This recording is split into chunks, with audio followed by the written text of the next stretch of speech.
I never saw it coming. The betrayal was right under my nose, hidden behind a facade of love and trust. For years, I thought I had it all: a stable career, a devoted wife, a future full of promise. But it was all a lie. She played me, made a fool out of me, and when I discovered the truth, it shattered everything. Every moment of happiness was a cruel joke. Now, the only thing left is the plan I've crafted. A plan that will make her regret ever crossing me. This is my story. This is my revenge. I felt my knee twist in a strange way, and then I heard a sharp sound. I instantly knew that whatever had happened was serious. The pain that shot through my body was intense. It felt so strange lying there on the grass, in a stadium filled with 60,000 people, and it was almost completely quiet. As I lay there hurting, my life started to flash before my eyes. My name is Jason Saunders, and I found it odd that I had become a professional football player. Sure, I had mostly been a backup quarterback in the NFL, but I still loved the game.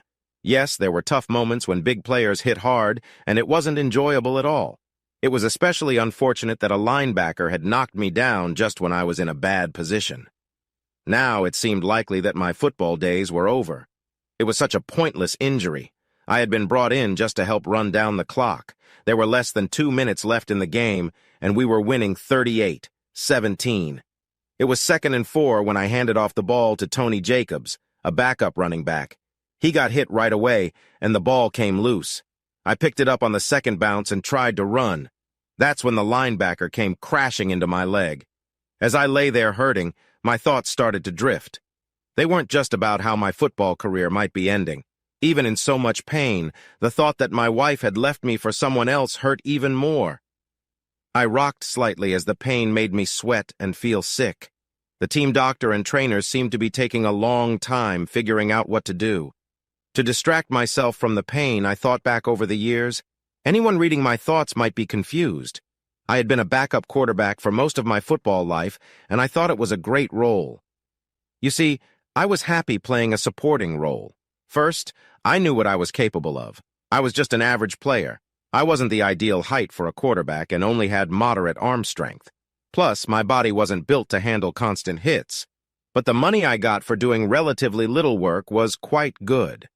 When you are a backup quarterback, no one expects much from you.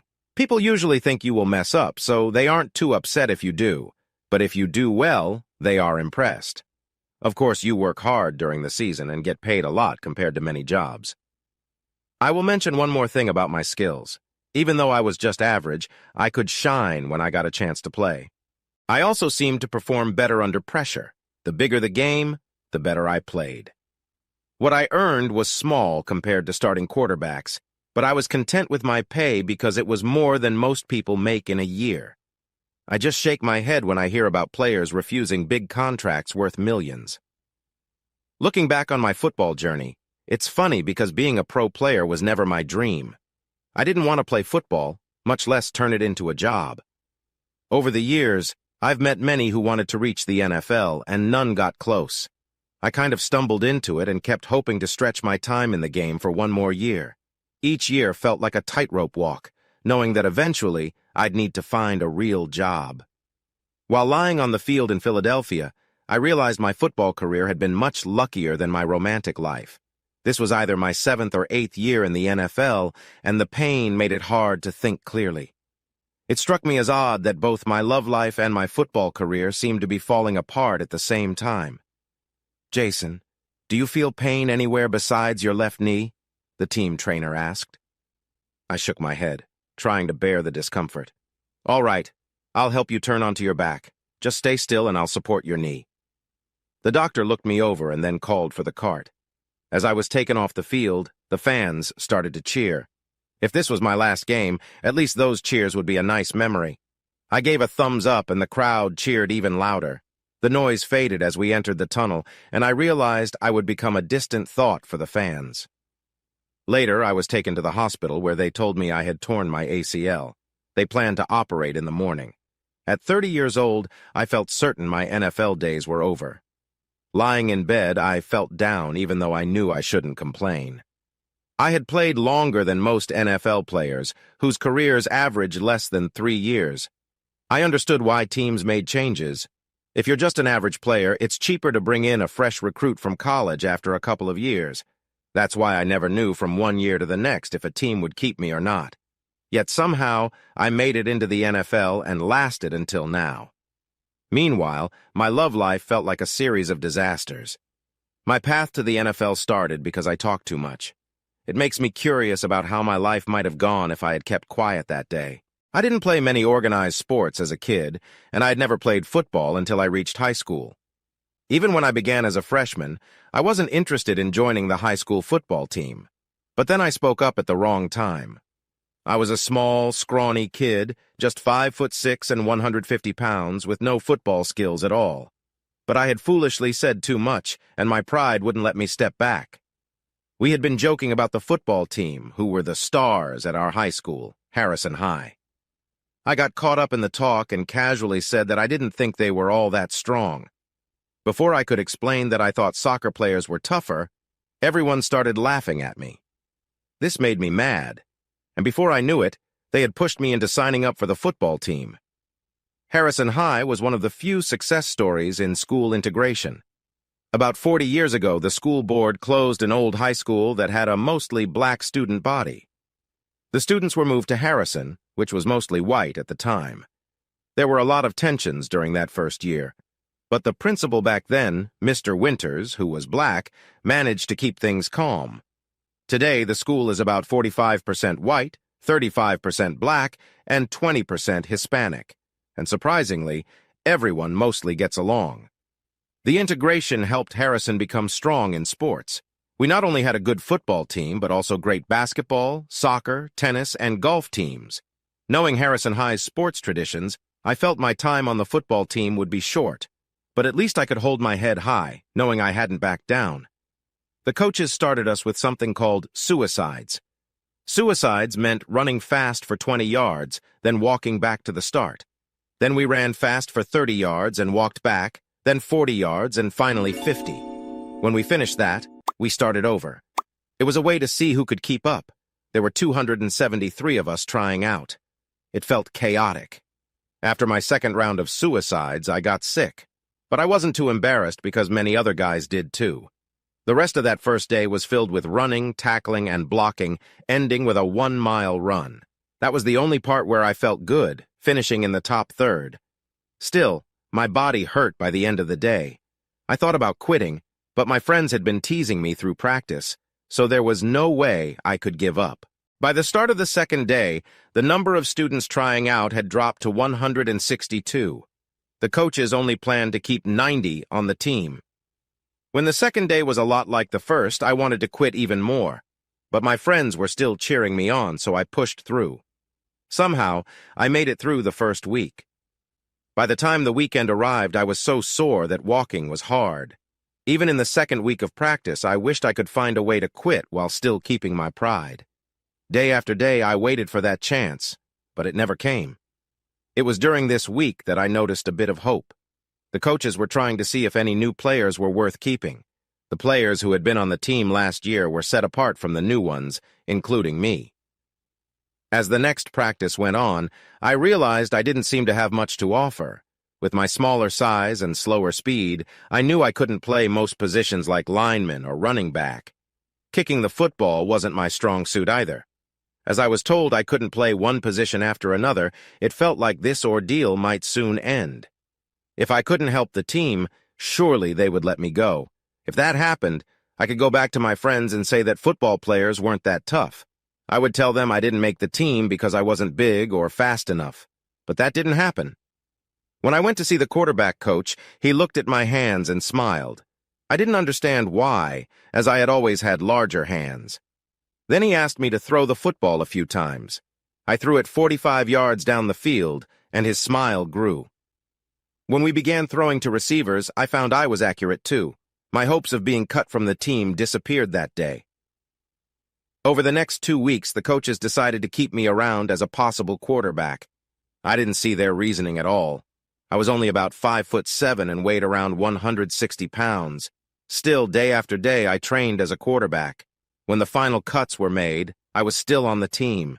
I was frustrated because I didn't want to play football, but at least my friends stopped teasing me. When my freshman season began, our starting quarterback was Danny Sullivan, with Occam Nelson and Brian Stoddard as the backups.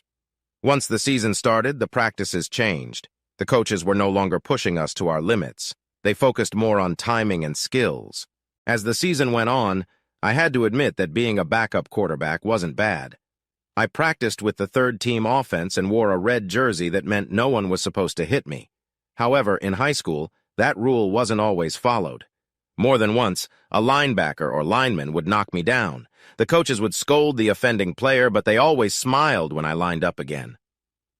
One interesting thing about my first season was that only 10 freshmen tried out for the team, and I was the only one who made it. I would find out later that the coaches noticed skills in me that I didn't know I had.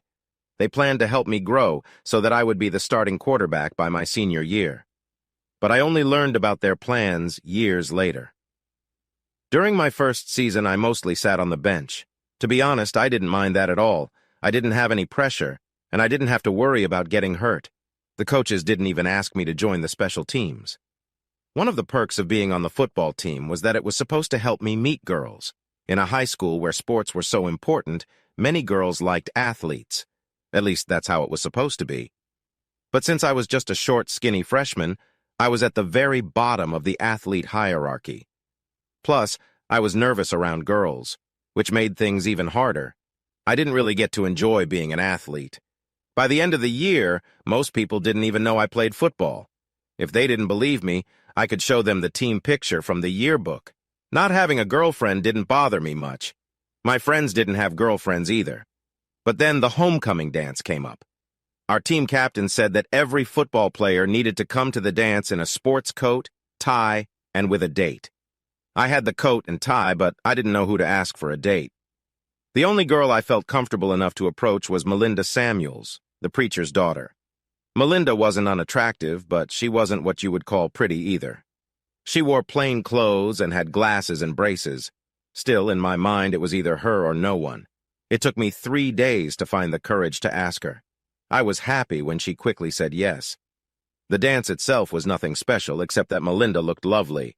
She traded her usual clothes for a nice dress that complemented her figure, and she left her glasses at home, saying she only needed them for reading.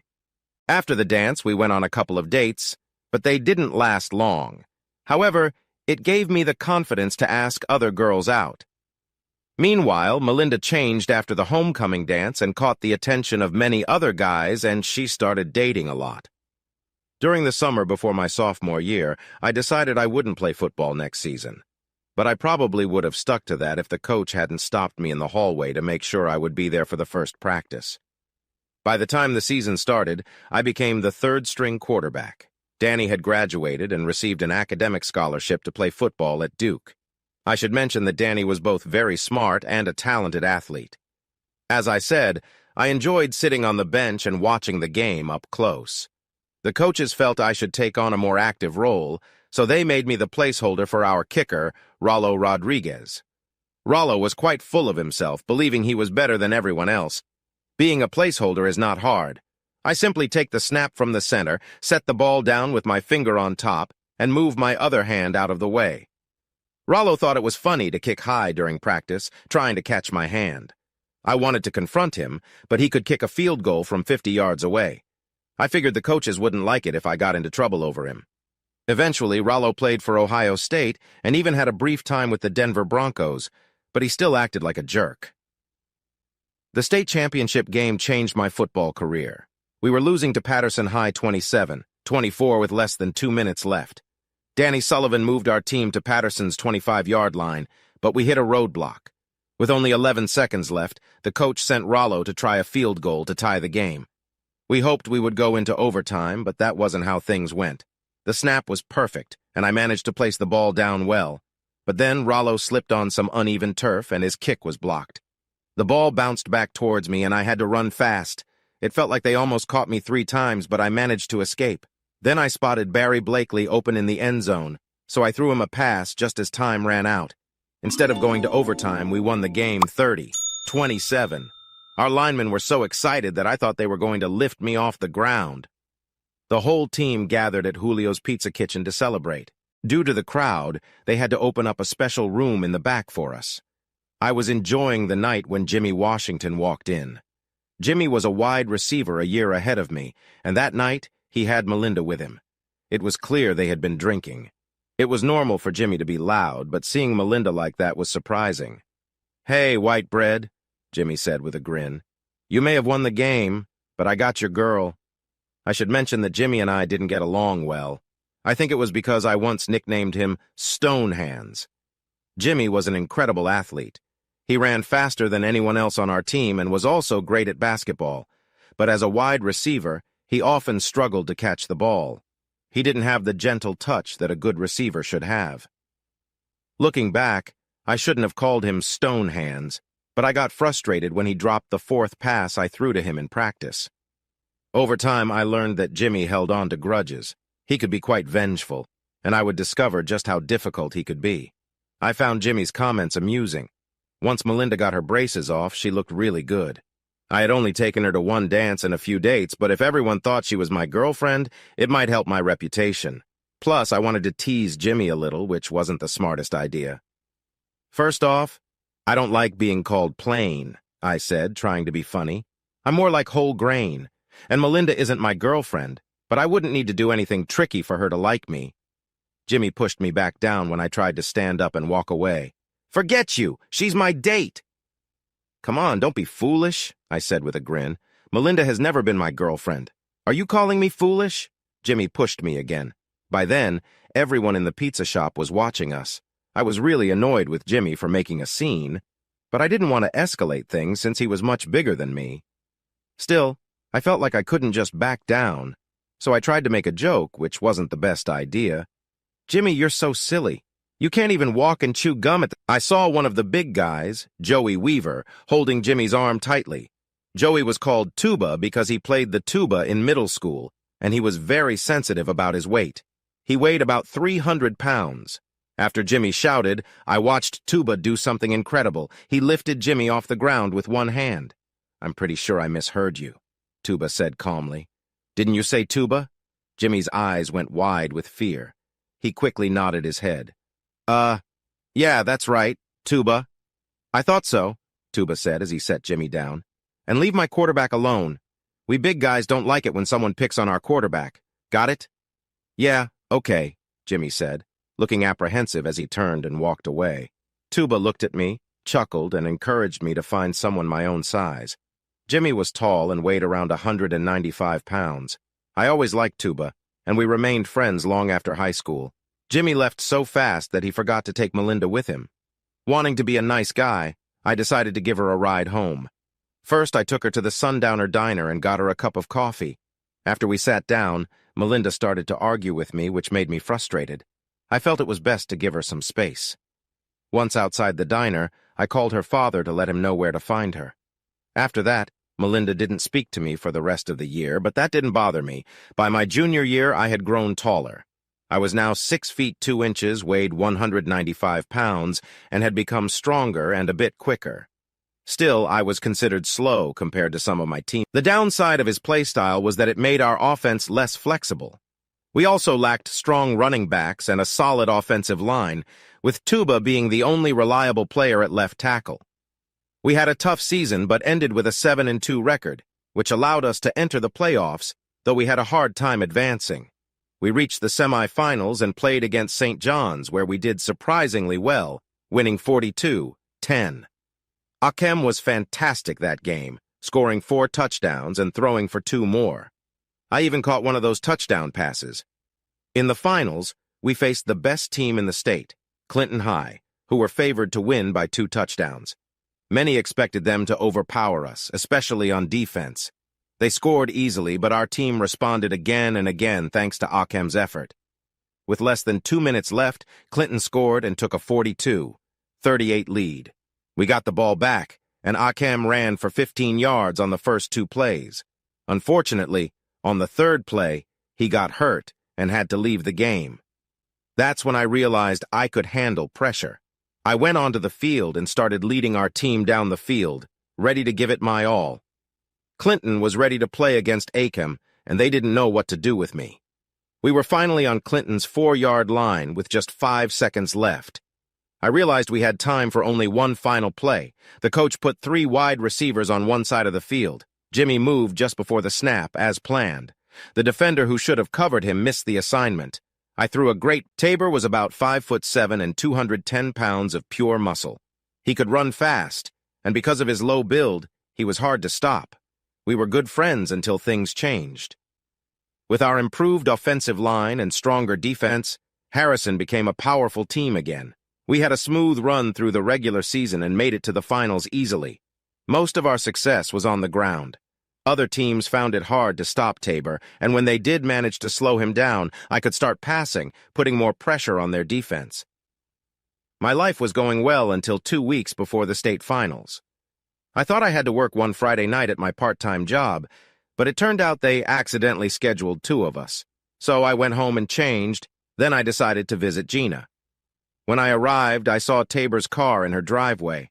When I looked inside, I couldn't believe what I saw. Gina and Tabor were sharing a moment together in the front seat. Feeling a wave of emotion, I opened the driver's side door and confronted Tabor, asking, "What's going on?" Gina looked surprised, and Tabor quickly stood up, looking shocked. "Jason, I'm really sorry," Tabor said right away. "We just didn't know how to tell you." "I'm sorry, Jason," Gina added. "We just developed feelings for each other." Feeling hurt and betrayed, I muttered, "Forget both of you," and walked back to my car. Tabor tried to grab my arm, but I pulled it away. "Stay away from me, Tabor. You are a traitor. And Gina, you are not someone I can trust." It seemed I was the last one to hear about my challenges in my personal life. I discovered that Jimmy had convinced Gina I was being unfaithful. She never discussed it with me. Instead, she chose to believe Jimmy. Everyone on the team had heard about the situation between Tabor and me, and it became quite public at school. Most of my classmates supported me, but I was too upset to care. Tabor and Gina tried to talk to me for 2 weeks leading up to the big game, but I remained angry with them. Then, on the Friday before the championship game, they approached me after my English class. They genuinely wanted to talk, but I didn't want to listen. Their actions were clear enough, yet they persisted. Finally, I lost my patience. "Leave me alone, you both hurt me. Tabor, we can only talk during practice or games, and only about football. We are not friends anymore, and I hope you both face some challenges ahead." That was the last time I spoke to Gina or Tabor until many years later when they were in need. By then, I had moved on from what happened with Gina. I came to understand that we weren't meant to be together. But at the time, it was painful. When I arrived at the state capitol for my final high school game, my hand was still stiff. Our rivals were Clinton High, and they had most of their team back from last year. The championship game was tough, with both teams performing well. We were ahead 17-14 with less than 3 minutes left. We had the ball, but it was 3rd and 8 on our 32-yard line. I thought we should pass, but the coach decided to run the ball. He was being careful. If we didn't make the first down, we would kick the ball back, and Clinton would have about 2 minutes to score. Our coach had to be pleased, since our defense had done a great job in the second half. I called the play and gave the ball to Tabor. He broke through the line and looked like he might gain the first down for a moment. But then he got hit and twisted away. His foot landed. As I was pushed to the sideline, I saw Josh Witten open in the end zone and threw the ball to him. I thought he could catch it for a moment, but it slipped off his hands. Another disappointing loss. The results of that game were significant. First, the coach was let go. For the first time in 7 years, not a single senior on our team was offered a scholarship to a Division I school. I didn't even get a partial scholarship to a Division III school. Tabor's football career ended that day, too. He hurt his ankle and knee badly. Even though I was upset with him, I felt sorry for him. A healthy Tabor would have surely gotten a scholarship. I wasn't very good at school, so I knew I wouldn't get an academic scholarship, but my grades and test scores were decent enough for most colleges. Most of my friends already knew where they would go. I found out that Melinda received an academic scholarship to the University of Florida. I, however, was unsure about where to go. My parents wanted me to attend our local college, Taylor University, a Division II school. I applied to Ohio State, Florida State, and Penn State. I also applied to Taylor University to make my parents happy. The football coach at Taylor called and said he really wanted me to join the Taylor Tigers. I was almost ready to say yes when I received a call from the quarterback coach, Bob Snyder, at Florida State. Coach Snyder wanted me to come to FSU, but told me he couldn't offer me a scholarship and that I would need to earn my spot as a walk-on.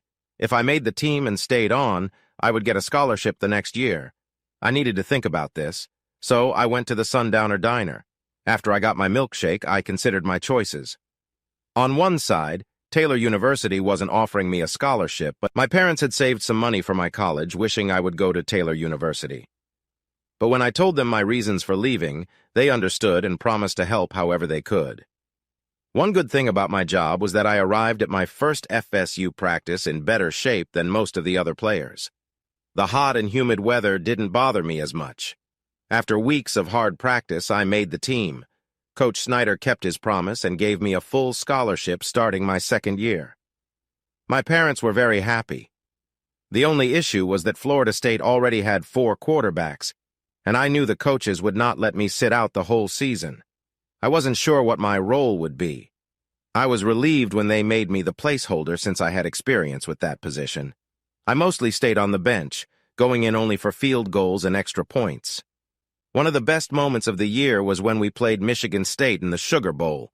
We won when Ronnie Gardo, our place kicker, made a 51-yard field goal with just 3 seconds left in the game. My parents got to see me on national TV. But even better was seeing Jimmy Washington's look as the ball went through the posts. It was unforgettable. Sadly, it only fueled Jimmy's dislike for me. The summer after my first year, I worked for the same roofing company again. This summer was harder than the last because there were many rain showers that made it very humid, and I was on the roof most of the time. The humidity drained my energy each day, but it got me in great shape for my sophomore year. I didn't go on many dates that summer because I was really tired most of the time. When practices began in August, I was one of the few who felt relieved. Most of the team didn't like the tough workouts, but I found them easier than working on a roof in the hot Florida sun. When the season began, the coaches asked me to follow the head coach closely. Since I wasn't playing much and only practiced with the third-string team, life was pretty easy. I had gotten into a good routine with my classes and learned how to manage my time. Time management is very important for a college student. There's so much happening on campus that it's easy to forget that the main goal is to get an education. Another part of my life that really improved during my sophomore year was my social life. There were always girls who wanted to spend time with football players, so I enjoyed getting to know many of them. However, I didn't stick to any one girl for long because most of them were a bit unpredictable. Nevertheless, I had enough fun to keep myself entertained. When I returned home after my sophomore year, I looked for a job that wouldn't be as physically demanding as my earlier jobs. A friend convinced me to work at the local fish canning company. The pay was about the same as what I had earned in previous summers, so I thought it would be easier. Unfortunately, I soon found out that my job wasn't on the assembly line. I had to carry the fish into the cannery. The work was tough, and the smell was awful. By the time I realized this, all the better summer jobs were gone, so I was stuck. I didn't date much that summer because it was hard to get the fish smell off.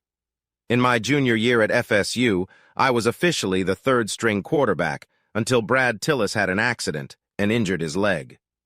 By default, I became the backup quarterback. I still had my placeholder duties, which led to a memorable moment in the game against our rivals, the University of Florida. The game was intense and rough. Both teams had a lot of penalties. There were a few small skirmishes, but they didn't escalate. In the fourth quarter, we were ahead 20-17 with about 6 minutes left to play. We drove down to Florida's 23-yard line, but the drive came to a halt as the kicking team entered. It should have been an easy 3 points, but the snap from the center bounced in front of me. I managed to grab it, but I couldn't get the ball down, so I had to scramble. I looked around for someone to pass to, but no one was available. Then, our kicker, John Albin, made a great block that gave me a chance. The left side of the field opened up and I took off. With almost 3 minutes left, we were only ahead by 3 points. We couldn't move the ball on our next possession and had to punt. Florida advanced again, reaching our 46-yard line. But with 57 seconds left, Ned Tyler intercepted the ball, and we held on to win, 27-24. The rivalry between Florida State and Florida is intense, so winning felt amazing. What happened after the game was even more surprising. It was a home game, and after showering, I planned to head back to my room to study before checking out some parties. But when I came out of the locker room, I was surprised to see Melinda waiting for me. "Hey, stranger," she called out. "Too bad you played such a great game. If you hadn't scored, we would have won." "Yeah, right," I smiled back. "What are you doing here?" "Don't you remember? I go to UF." She laughed. "Yeah, but this is Tallahassee, not Gainesville." Melinda laughed again. "I have a car and know how to follow signs. Besides, a lot of Gator fans were at the game." "So, are you going to take me out to dinner or what?" "Dinner sounds great," I said with a smile. "What do you want to eat?" "I just want to catch up with someone I liked in high school," Melinda said with a grin. "Got it. But what kind of food do you have in mind?" Melinda chose Chinese food, and we had a fun night. We talked about what we had been up to since high school. Melinda had become quite beautiful, and I noticed the looks we were getting from the other guests in the restaurant. During dinner, I asked her if she was still upset with me for messing up her evening with Jimmy. She chuckled and admitted that she had been planning a special night with him when I interrupted. She told me that she had heard a lot about big guys and was curious. I joked that the stories were mostly myths, and she burst out laughing when I started sharing some funny moments I had experienced. I told her that some guys were showing off baseball bats, but most were just carrying hot dogs instead. The same went for the other guys, too. I mentioned that it wasn't about the size of the equipment, but how well someone could use it. My silly comments made Melinda laugh a lot.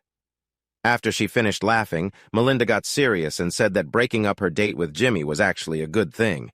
She said he ended up dating Sarah Winters, a girl who was really drawn to him. According to Melinda, things got complicated when Sarah caught an illness from him.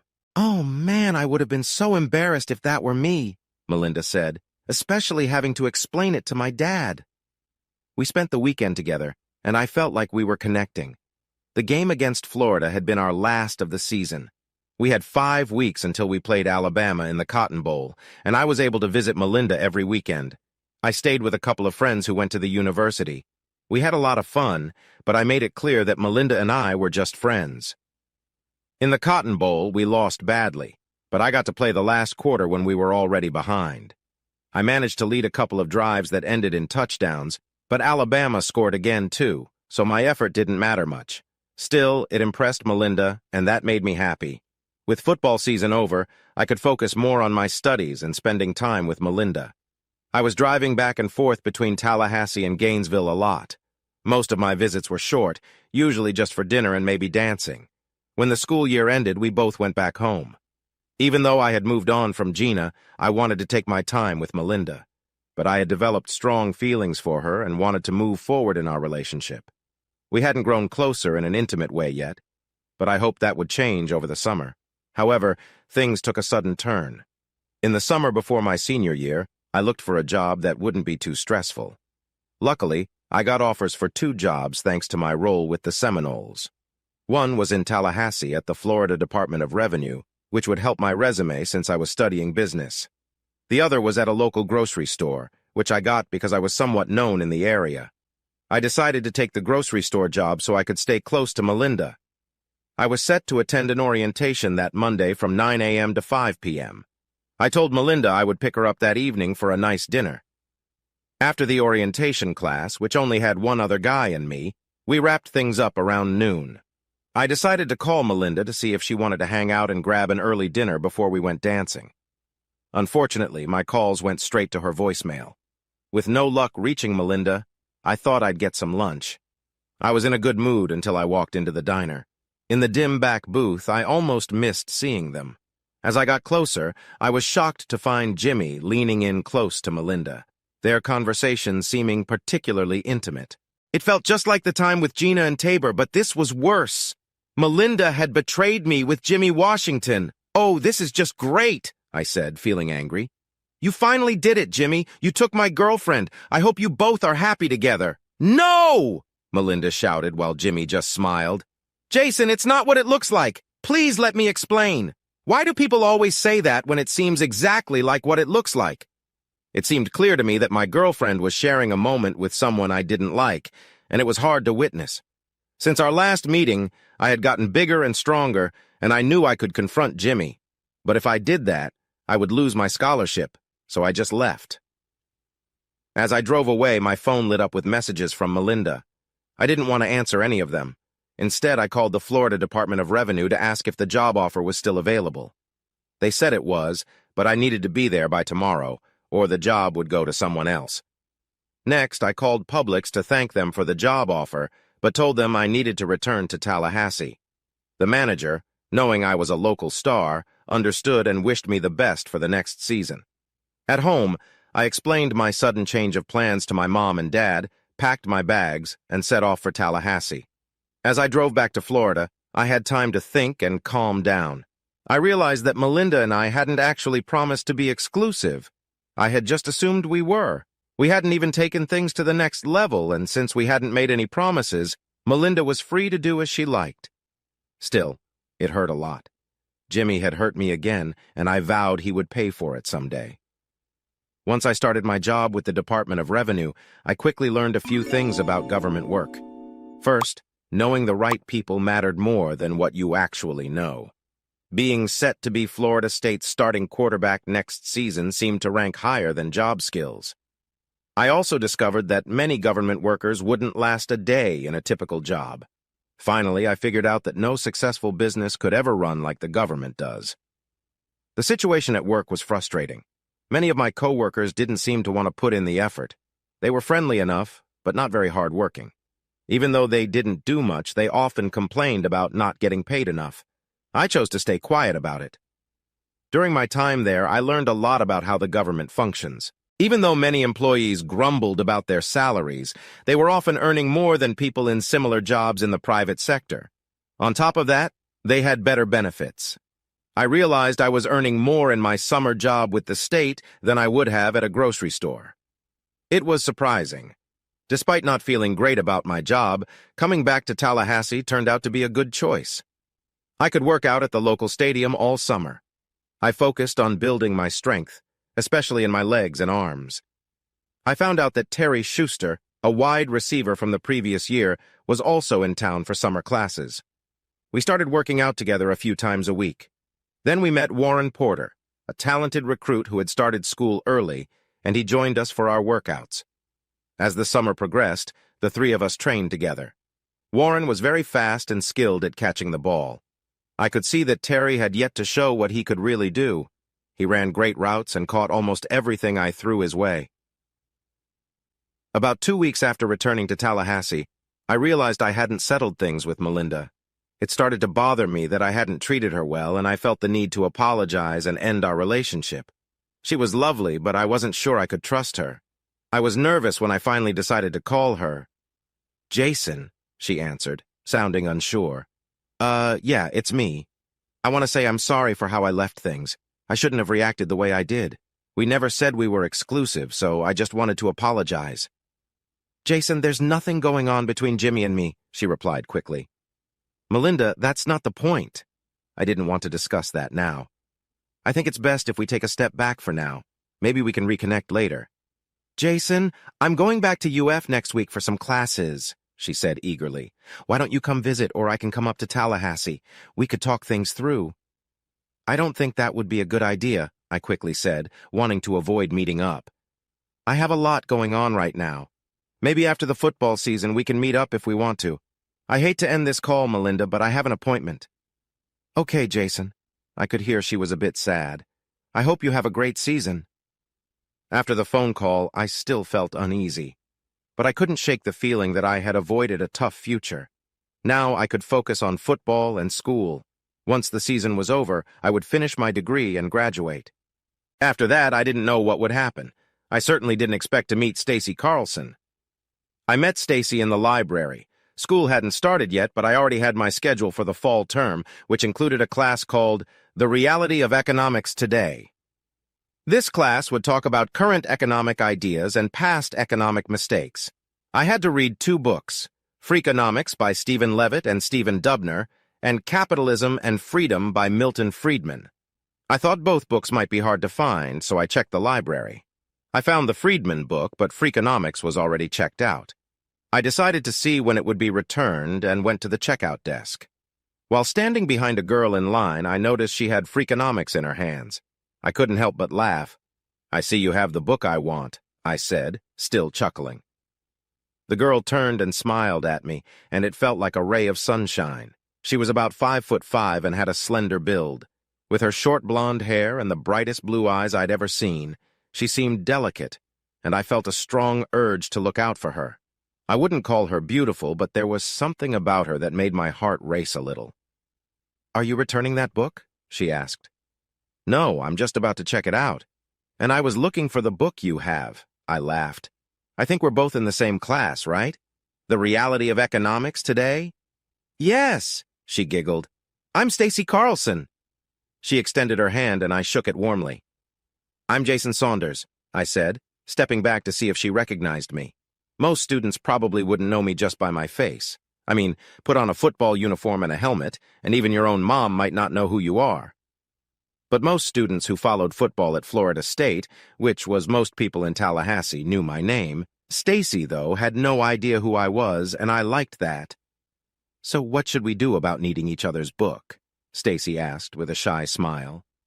"I guess that depends on how long it takes you to read yours," I replied with a big smile. "I can finish mine in a week." "You really need that long to read it?" She giggled. "Yeah, I like to take notes as I go, but you didn't answer. Can you finish yours in a week?" "Of course I can," Stacy replied, smiling as she playfully nibbled her thumb. I had never believed in love at first sight, but I was starting to change my mind.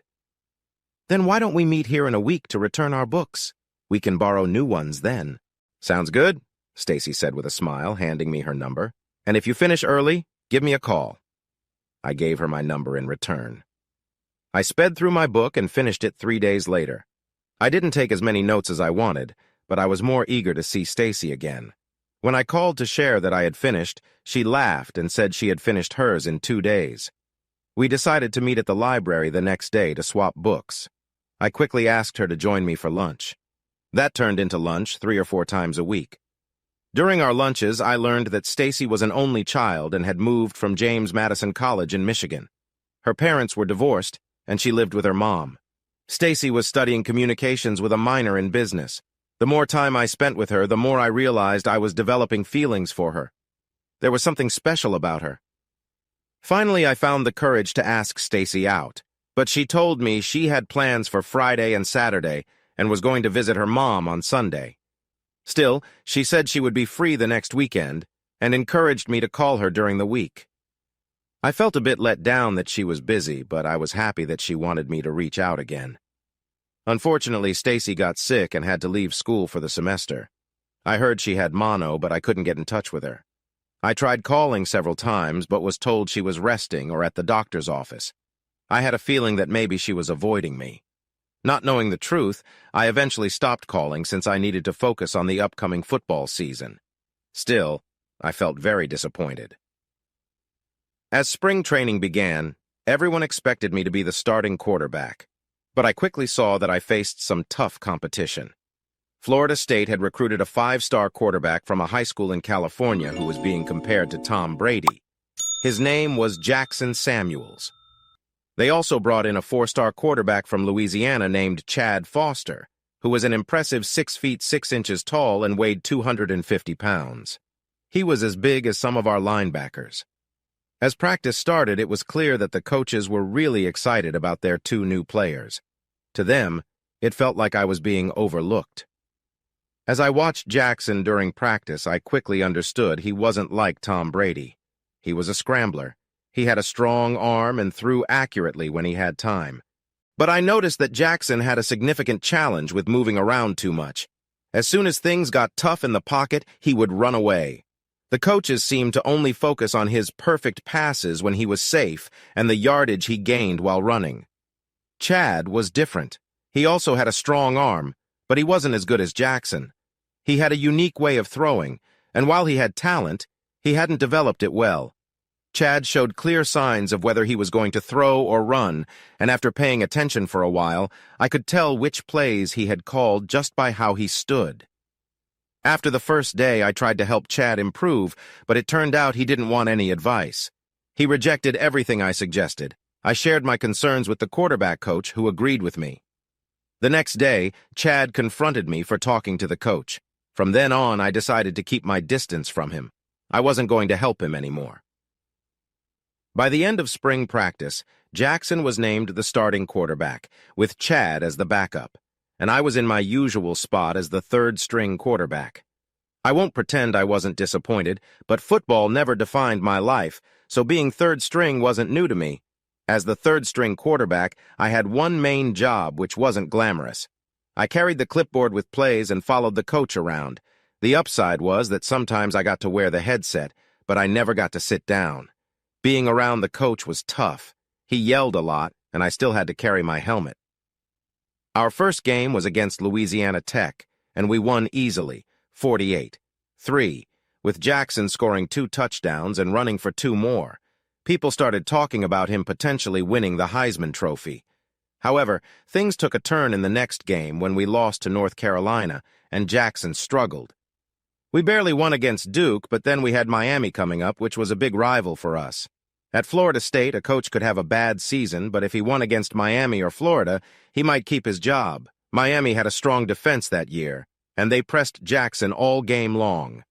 As I expected, he took off running as soon as he felt any pressure. It didn't take long for Miami's defense to catch on to this and control. Chad came in and led 2 decent drives, with one ending in a field goal. Our record was now 2-2, and I knew I would not be starting in the next game. I practiced with the second team that week, but I was surprised when Chad wasn't named the starter. Instead, the coaches decided to go back to Jackson. I thought they might rest Jackson after the tough time he had in the Miami game. That game really affected Jackson. We lost to North Carolina State in our lowest-scoring game of the year, 7-3. I didn't say much during the game. I thought the coach would see that Jackson wasn't ready. But Chad talked a lot during and after the game, which didn't win him any favors with the team. Still, the coaches seemed to notice and started him against Clemson, but he struggled in the first half. By halftime, we were down 27-10. Our points came from a defensive touchdown and a field goal after recovering a fumble.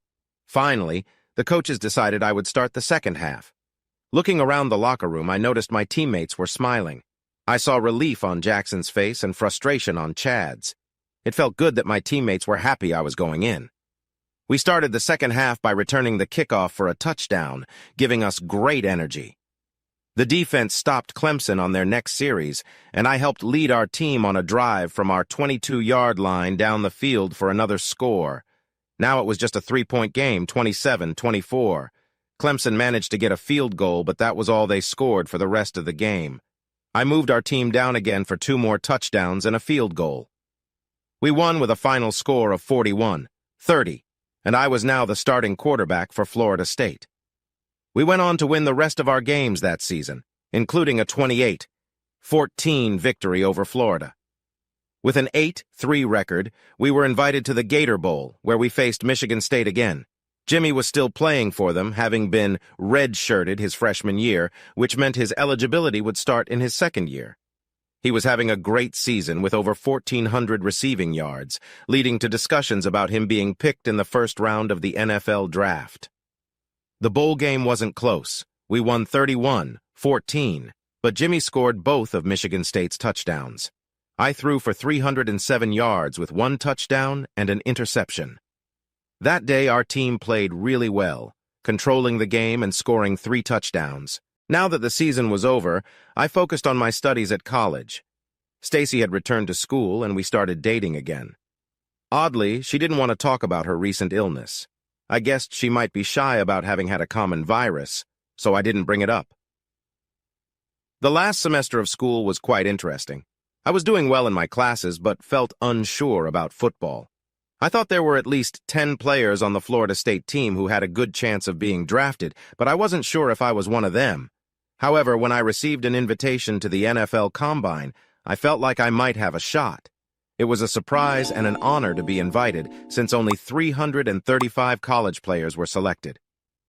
The Combine happens each year in Indianapolis in late February. Coaches and scouts from all 32 NFL teams come to watch the invited college players take part in various drills. This event gives teams a chance to meet the players up close before the NFL draft in April. I trained for this event, but sadly I got sick the week before. By the time I got to the combine, I was only at about 80%. Because of that, I didn't perform as well as I hoped, which left me feeling disappointed. When I got back from Indianapolis, Stacy noticed I was upset.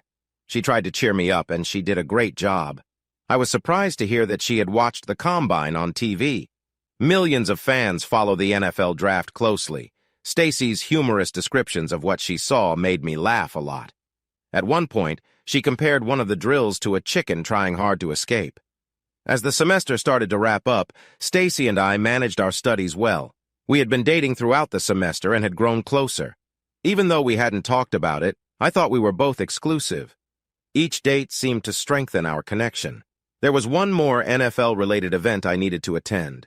Each university holds a pro day for players who might make it to the NFL. The number of visiting coaches depends on which players interest them.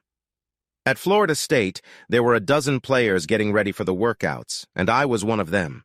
I felt I did great at Florida State's pro day, and a few coaches spoke with me afterward. However, none of them said I would be drafted. I wasn't upset because I believed my future might lead me elsewhere, possibly including starting a life with Stacy. Stacy and I finished our last exams the day before the draft began. A celebration was set up in the lounge of the athletes' dorm. When I arrived, the big TV on the wall was showing the NFL Network, but the sound was off because the draft hadn't started yet. Music played in the background, drinks were flowing, and some people were dancing. I picked up a drink and looked for Stacy. My heart sank when I spotted her. She was in the middle of the floor, dancing closely with Jimmy. I tossed my drink in the trash and walked over to them, feeling nervous with each step. As I reached Stacy, Jimmy noticed me and grinned.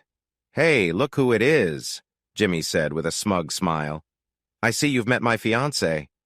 Stacy shook her head at him and smiled at me. "Jimmy told me you two are friends from high school." "Friends?" I scoffed. "Congratulations, Jimmy, you've done it again."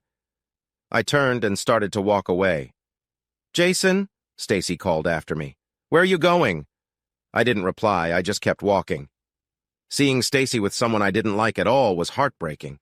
Once I was outside the dorm, I ran with tears in my eyes until I was too tired to continue.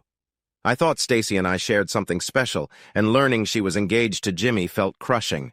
Once again, Jimmy had ruined my chance at happiness. This time, it hurt more than ever. I wandered to the stadium and sat in the stands for hours. Eventually, I went back to my room, trying to think of what to do next. It became clear to me that all I wanted was to go home. I quickly packed my things, loaded them into my car, and hit the road. As I left town, my phone rang, but I tossed it aside. When I got home, I told my parents I had finished my studies and would graduate with a business degree and a minor in accounting. They were a bit disappointed when I said I wouldn't attend the graduation ceremony. I didn't want to risk bumping into Stacy or Jimmy. As expected, I wasn't drafted. But I found it amusing that Jimmy was picked near the end of the 4th round by Tennessee. Many experts had predicted he would go much earlier. When he was finally chosen, everyone thought it was a great deal for Tennessee. But the coaches knew what I knew. Jimmy was very fast, but had trouble catching the ball. That drop in the draft likely cost him a lot of money. Even though I thought I didn't care, I had to admit I was disappointed about not being drafted. After about a week, I came to terms with the fact that no team needed me. I had only played a few games in college, and my stats were low. Accepting this, I decided it was time to look for a real job. I hadn't been looking for long when Ray Sullivan, the quarterback coach of the Tampa Bay Buccaneers, called me. He invited me to their training camp. Ray told me they could offer me $5,000 since I wasn't drafted, but he believed I had the skills to be an NFL quarterback. So I decided to give it a shot. I stayed with Tampa through their training activities and mini-camps. I also got to play in one preseason game. I knew my place on the team, but I worked hard anyway. When the preseason came, I was with Tampa for one game when Coach Sullivan asked me to come into his office. "This is the hardest part of being a coach," Ray said after I sat down. "We have a chance to bring in some experienced players who could really help us. Unfortunately, we need to let some players go, and you are one of them." I felt let down, but not completely hopeless. I hadn't thought I would even get this far. Tampa had paid me $5,000 and $800 a week to play football, which was a great opportunity. Even though I only got to play a little, I knew I could compete at this level. "Coach, getting this far is more than I ever hoped for," I said, smiling as I stood and shook his hand. "Thank you for the chance. I wish you all the best this season." Coach Sullivan shook my hand back. "For what it's worth, I tried to keep you instead of Andy Wilder. He probably won't make it anyway. Jason, I believe your career isn't over. Keep your phone close. I've had inquiries about you, and I told them you're worth a look. You might get picked up by another team." The coach was right. Atlanta called, and I joined them for the last 2 preseason games. However, I was let go when they had to make final cuts. Still, I got to play a bit and even threw a touchdown pass. At that point, I thought my journey was done, so I headed home ready to look for a regular job. I had just dropped my suitcase on the bed when my phone rang. It was the Pittsburgh Steelers, and they wanted me to take the first flight out. Their star quarterback, John Buckner, was getting older, and their backup, Mark Runner, was hurt. They needed a third quarterback. They sent me 10 pages of plays and asked me to memorize as many as I could on the flight. One thing that helped me was my good memory. By the time I landed in Pittsburgh, I had learned all the plays they sent. They put me through a tryout and were surprised at how much I remembered. At the end of the tryout, they signed me to a rookie contract. I was officially in the NFL. I signed a 3-year contract worth $2,025,000. My first-year salary was $610,000, while my second and third-year pay was $660,000 and $785,000. When I shared my contract details with my parents and some friends, they thought I was wealthy, but that wasn't true. None of that money was guaranteed. I only got paid for each game if I was part of the team's active roster. If they released me 3 games into the season, I would only earn money for those 3 games. Still, that would be about $36,000 a game, which was a decent amount. My goal then was simply to stay with the team as long as I could. As it happened, John played every game, while Mark only stepped in for 2 games when we had already won. I got to play in one game where we won by 48 points, and I was in for the last 4 plays. True, all I did was take the snap and kneel down, but it still counted. I ended up with -4 yards that season. It wasn't impressive, but at least I had a stat in the NFL. However, at the end of the season, Pittsburgh let me go. I wasn't surprised or upset by it. John, as expected, retired after the season. Pittsburgh then drafted a new quarterback. Since they were going to pay him a lot of money, he would definitely start. They still had Mark and picked up another quarterback, Jim Tabor, who was a solid player. So they didn't need a third-string player like me. After the season ended, I returned to my parents' house. One morning, while having breakfast and thinking about my next steps, my mom pushed a newspaper in front of me. I was annoyed and tried to move it away. "Didn't you go to school with Jimmy Washington?" she asked. "Yeah, we played on the football team together," I replied, taking another bite of cereal. "Well, he received an award from the Chamber of Commerce," my mother insisted, pushing the paper towards me again. I looked down at the paper and it hit me hard. There was a picture of Jimmy and Stacy, as if things weren't tough enough for me. Being cut by Pittsburgh was bad, but seeing Stacy with Jimmy was even harder to bear. I stared at the picture for a long moment, tracing Stacy's face with my finger. I couldn't help it. I still had feelings for her. Seeing her with Jimmy made me feel down for the next 2 weeks. I think my parents were getting a little worried about me until I finally got an agent. He kept encouraging me about finding a new team. Throughout the summer, my agent worked hard to find me a spot on a team, any team. Luckily, he found me an opportunity with the Chargers at the next year's training camp, but I was cut before the second preseason game. I was frustrated because I played well in the one game I was in. I had 2 quarters against the Browns, throwing for 114 yards, 1 touchdown, and no interceptions, but I was still let go. After that, I joined Dallas, but I didn't really like the atmosphere there. From the very start, I felt out of place and knew I wouldn't last long. I was let go after the second preseason game. I hadn't played poorly. I completed passes for 94 yards with no mistakes, and we scored a field goal during my one good drive. But professional football is a tough business, and teams can drop you quickly, especially if they believe they have found someone better and cheaper. I wasn't too troubled about being cut twice in the preseason. I had saved nearly $350,000 after taxes from my salary last year. It wasn't a huge amount, but it was more than most people have saved. What many don't realize is that NFL contracts can be tricky. The only money a player is guaranteed is clearly stated in the contract. For example, if a player signs a contract worth $100 million with $30 million guaranteed, that's the only amount he knows he will definitely receive. The upside is that if something unfortunate happens early on, like an injury that ends his career, he will still receive that guaranteed amount. The downside is if he plays for 2 years, he might already have all his guaranteed money, and the team can cut him without owing anything more. After being let go by Dallas, I started looking for other job opportunities. Before I could find any, I received a call from the New York Jets and secured a spot with them for the season. The benefit of being a second-year player in the NFL was that they had to pay me at least $675,000 or a share based on how long I remained with the team. This meant I would earn about $40,000 per game, which I thought was decent for sitting on the sidelines. During my year in New York, I managed to save about $275,000. From the $675,000, living in New York was incredibly costly, and I made the mistake of moving into the city as some teammates advised. The apartment was expensive and in poor condition. With all the living expenses, taxes, and fees, it felt like I was losing a lot of my earnings. Still, I tried not to complain since I wasn't getting much attention from other teams at the time. One good thing about playing for the Jets was that I got more opportunities on the field. I didn't start any games, but I was on the field for 43 plays and even threw for 1 touchdown. I also got to be part of the special teams, which was enjoyable. I was able to make 7 tackles before the opposing team could advance the ball. However, I wasn't surprised or upset when the Jets let me go after the season. I had no desire to return to New York. It was not the best experience for me. After 2 seasons, I was worried that no one would want me again. Being a third-year player, I knew it was often cheaper for teams to bring in a newcomer and pay them less.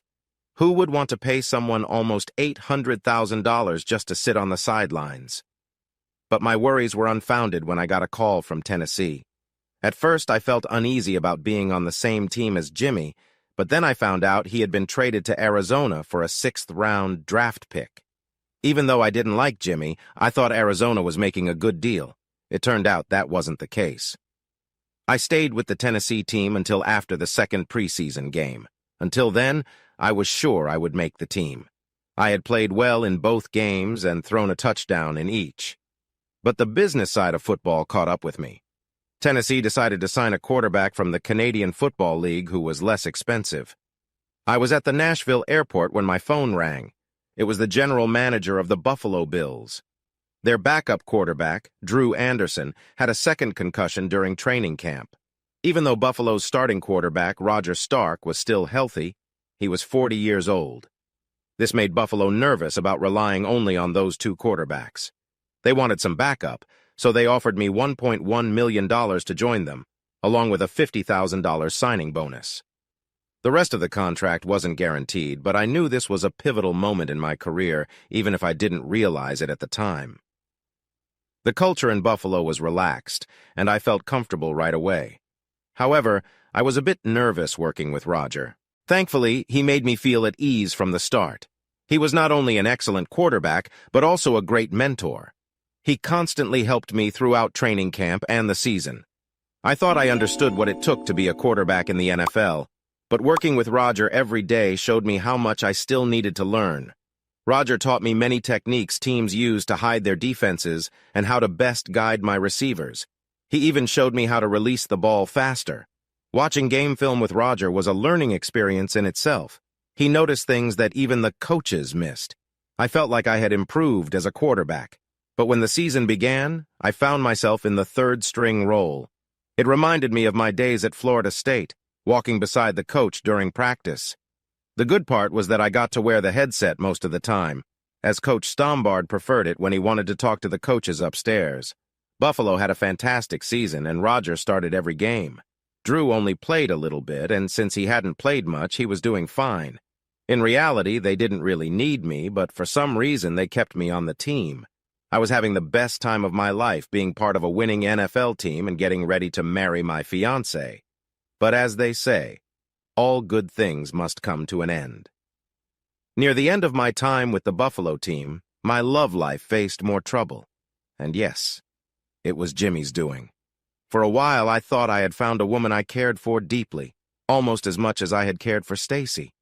I used to think that Jimmy was just bothering me. At first, I thought it was exciting, but over time, being with someone I didn't truly care for began to lose its charm. Still, I did meet some interesting women. I dated a few models and went on several dates with Miss Colorado, Sandra Folsom. She was charming and fun, not like the others who were just looking for a carefree time. I started to develop feelings for her until things became more serious. The morning after our first date, she began discussing future plans. I thought that was moving too fast. After that, Sandra became a bit clingy and demanding, so I decided to end things. I braced for her reaction, but it didn't come. Instead, she began dating Lance Turbin, one of my teammates. They got married just 3 months later, but that marriage only lasted 8 months. Despite her beauty, Sandra had some challenges. While I was in Tennessee for a short time, I met Wendy Worthington, who later became my fiancée. She was a true Southern belle, and her soft brown eyes sparkled when she smiled. It was her charming accent and grace that really caught my attention. She was petite, but her presence was strong. Wendy made me feel like I was the most important person in her life. We started dating just 3 days after we met, but I thought it wouldn't last when the Tennessee team let me go. However, Wendy insisted on staying in touch. I didn't believe it would lead anywhere, but I underestimated her determination. Her father was quite wealthy, owning several fitness clubs. Wendy had franchised her gyms called Worthington Fitness, and they were all over the country. When I first met her, Wendy was the company's financial officer. We both shared a background in business. To make a long story short, Wendy talked her father into letting her work from Buffalo. Even though she wanted a serious relationship, I hesitated. I knew Wendy had changed boyfriends many times before, and I was still cautious after my last relationship. But when Wendy arrived in Buffalo with 6 suitcases at the start of the season, I thought she was really committed. I assumed she'd stay with me in my apartment. However, she decided to rent her own place. Wendy explained that she needed a space to work and meet clients. She set up her apartment like an office. Our relationship moved forward, and we got engaged by the 12th week of the season. We planned to marry the following July. But things quickly changed when I found out she had been unfaithful. Although Wendy usually stayed at my place, sometimes, if she worked late, I would sleep at hers. I never thought much of it back then, but I didn't have a key to her apartment. I should have been more careful, but I was in love. On the Friday before the AFC Championship game, we had a light practice that finished by 10 in the morning. With time to spare, I headed over to Wendy's office. As I parked, I saw her assistant leaving. I felt good about that because it meant Wendy would be alone. I was going to ring the bell, but I thought the door might be unlocked since her assistant had just left. I walked in and went to Wendy's office, but I stopped when I heard sounds coming from the bedroom. I opened the door and was shocked. Wendy was with another man. I recognized him as Daryl Hawks, a player from another team. I walked to the bed quietly and took Wendy's engagement ring off her finger as she cried out. For a moment, I considered confronting Daryl, but decided it wasn't worth it. "Oh no, Jason, please don't go. I can explain. I love you," Wendy pleaded. As I turned to leave, I heard Daryl laugh. "Jimmy said you were an easy target, and he was right. Wendy was just waiting to be with someone else." At that moment, I felt anger rising in me. I turned back, ready to confront him. Daryl was shocked to see me turn around and tried to jump out of bed. However, he got caught in the blanket and fell to the floor. In my frustration, I acted without thinking and kicked him. "Please, Jason, don't hurt him," Wendy shouted. "They'll call the police." In my anger, I hadn't thought about that, but I knew something about Daryl that would keep him quiet. He had been in trouble before for his relationships with married women, which meant his contract had strict rules. If he got mixed up with another woman, he would lose his job. I stood over him as he sat there stunned. "Listen carefully. If you call the police, I will tell everyone about you and my fiancé. The team wouldn't like that. They would probably get rid of you, so think about what you want to do." Daryl looked up and nodded. I noticed that the last thing I heard was Wendy crying, but I didn't care. Knowing that Jimmy was involved made me firm in my decision. There was no way I would take her back. Even though he hadn't been present, Jimmy had caused problems in my relationships before. It was good he wasn't around, or I might have acted out. Wendy called, texted, emailed, and even sent me a telegram. I ignored them all. Her father called me as well, but I didn't want to tell him the truth.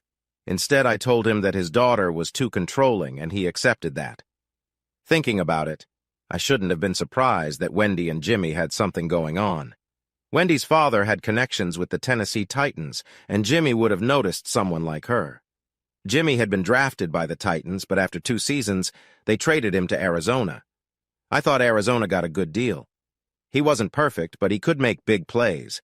However, other players said that Jimmy was trouble in the locker room. It bothered me that he ruined lives but faced no consequences.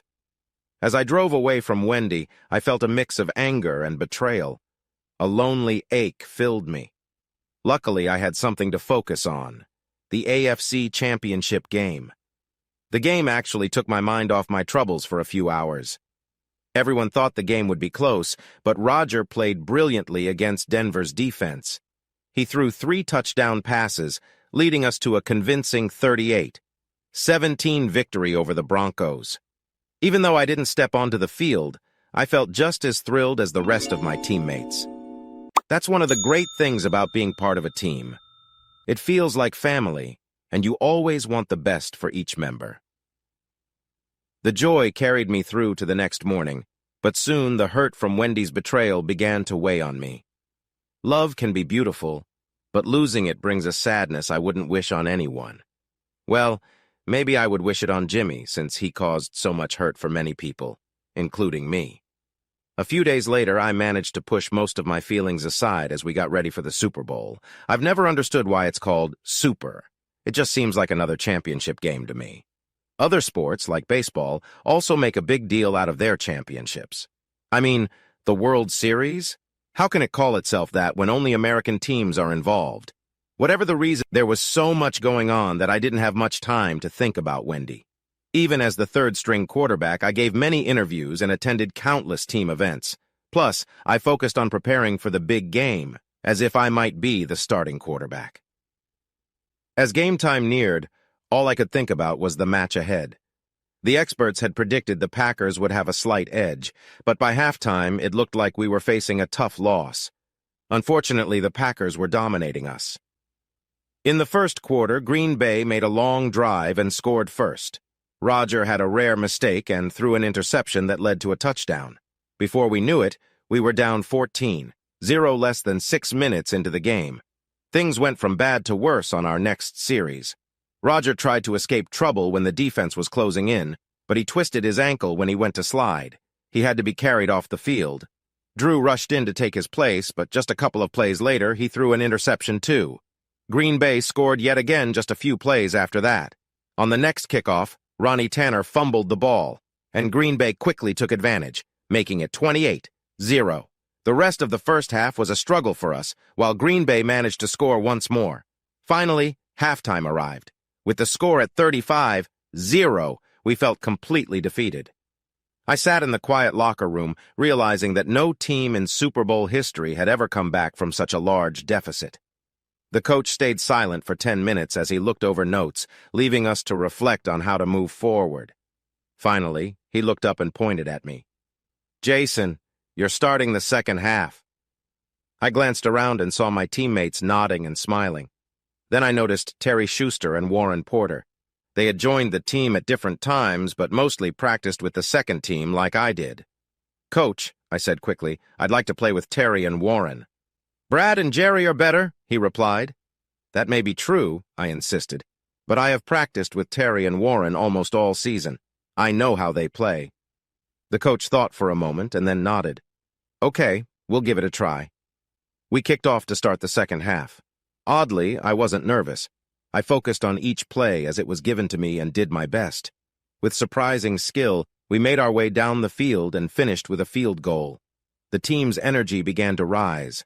The coach's changes to the defense turned the game around. They stopped the Packers on their first series and controlled the game for the rest of the afternoon. I led 3 scoring drives of 6, 8, and 9 plays. The defense intercepted a pass and scored another touchdown. With just under 2 minutes left, We were down 35-31. Having Terry and Warren on the field was a great choice. Warren caught 2 touchdown passes, and Terry kept 3 drives alive with 5 important catches. We got the ball back at our own 9-yard line with just over a minute left. I quickly threw a 12-yard pass to Warren, and he got out of bounds. The drive went on until it was 4th down and 8 yards to go at our 43-yard line. Terry made a big play, catching a pass that was a bit behind him for a 9-yard gain. We needed to use our second timeout. With only 12 seconds left and facing 4th down again, I had to throw to Terry again for a 7-yard gain, which gave us a first down. We were now on the Packers' 9-yard line but had to use our last timeout. Now, there were just 3 seconds left in the game. It was time for one last pass. When the ball was snapped, I scanned the field as Roger had taught me, but no one was open. Then I spotted Terry in the end zone and threw the ball. Just as it left my hand, I felt a rush of fear as I saw the safety move in front. He easily caught the pass. The game was over and I had lost the Super Bowl. No one on the team saw it that way. I realized this when a television reporter asked me about the last drive, and I openly said that we lost because of me.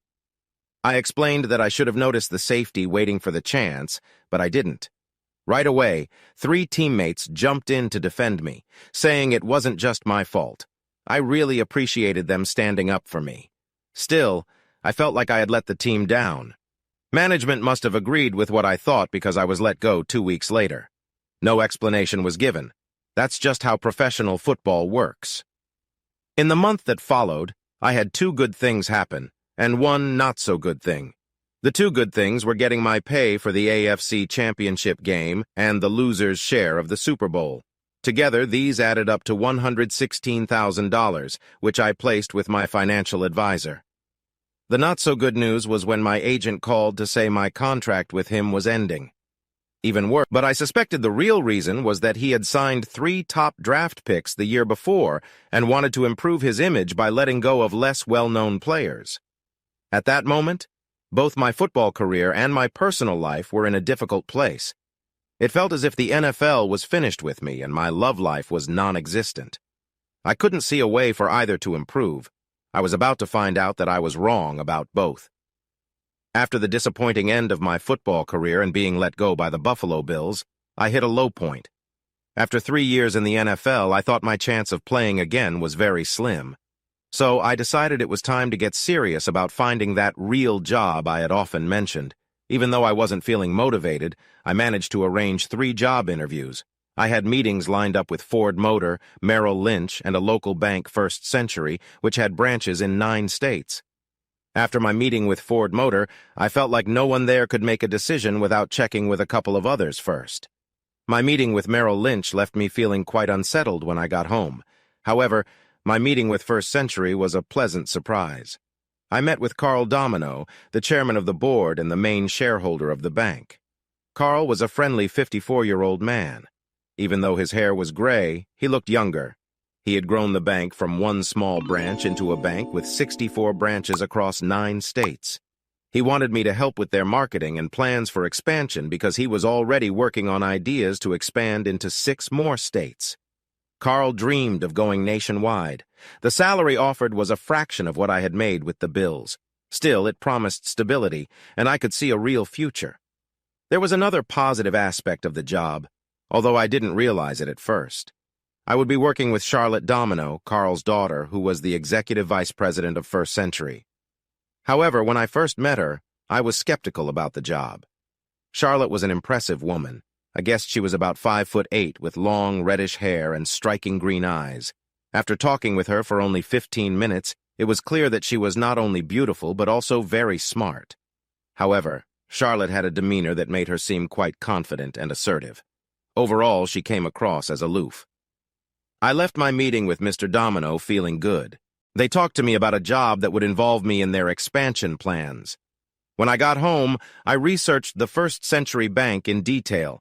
I read everything I could find online and asked my financial advisor to gather more information about the company.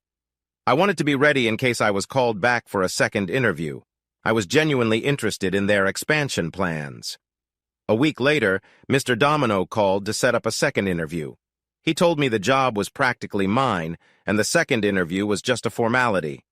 I was disappointed when I found out that the second interview would be just with Charlotte. My unease grew when the meeting started. Charlotte began by saying that she did not want to hire me. I was too shocked to say anything other than, "I'm sorry to hear that." The 30 minutes with Charlotte were mostly spent with her explaining what I would not be doing. From there, things went downhill. She informed me that if I accepted the job, I would be working for her. She made it clear that she would expect high standards. I was taken aback and frustrated by her tone. "Look, I'm confused," I asked. "I thought I would just be the new person working on the expansion. Why would I report to the executive vice president?" "Because that's what my father wants," she replied sharply. "Okay," I said. "I don't care who I report to, but I still have a lot of questions about this job." "Unfortunately," Charlotte said while checking her watch, "I don't have more time to discuss it right now. Maybe we could have lunch or dinner sometime and talk about it more?" "No, I wouldn't be interested in that," Charlotte said, her eyes steady. "I don't form personal connections with employees.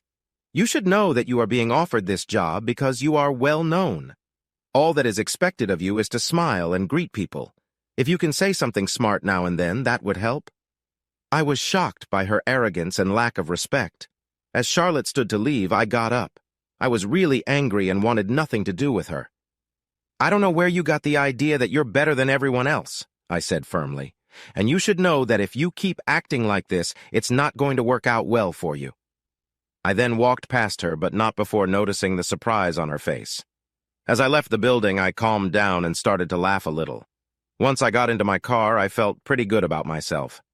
The interview had gone well, at least in my view. I had managed to get away from a really difficult boss. There was no way I was going to be treated poorly by her. I decided I needed to send out more job applications, but just when I thought I was done with Century First, they weren't done with me.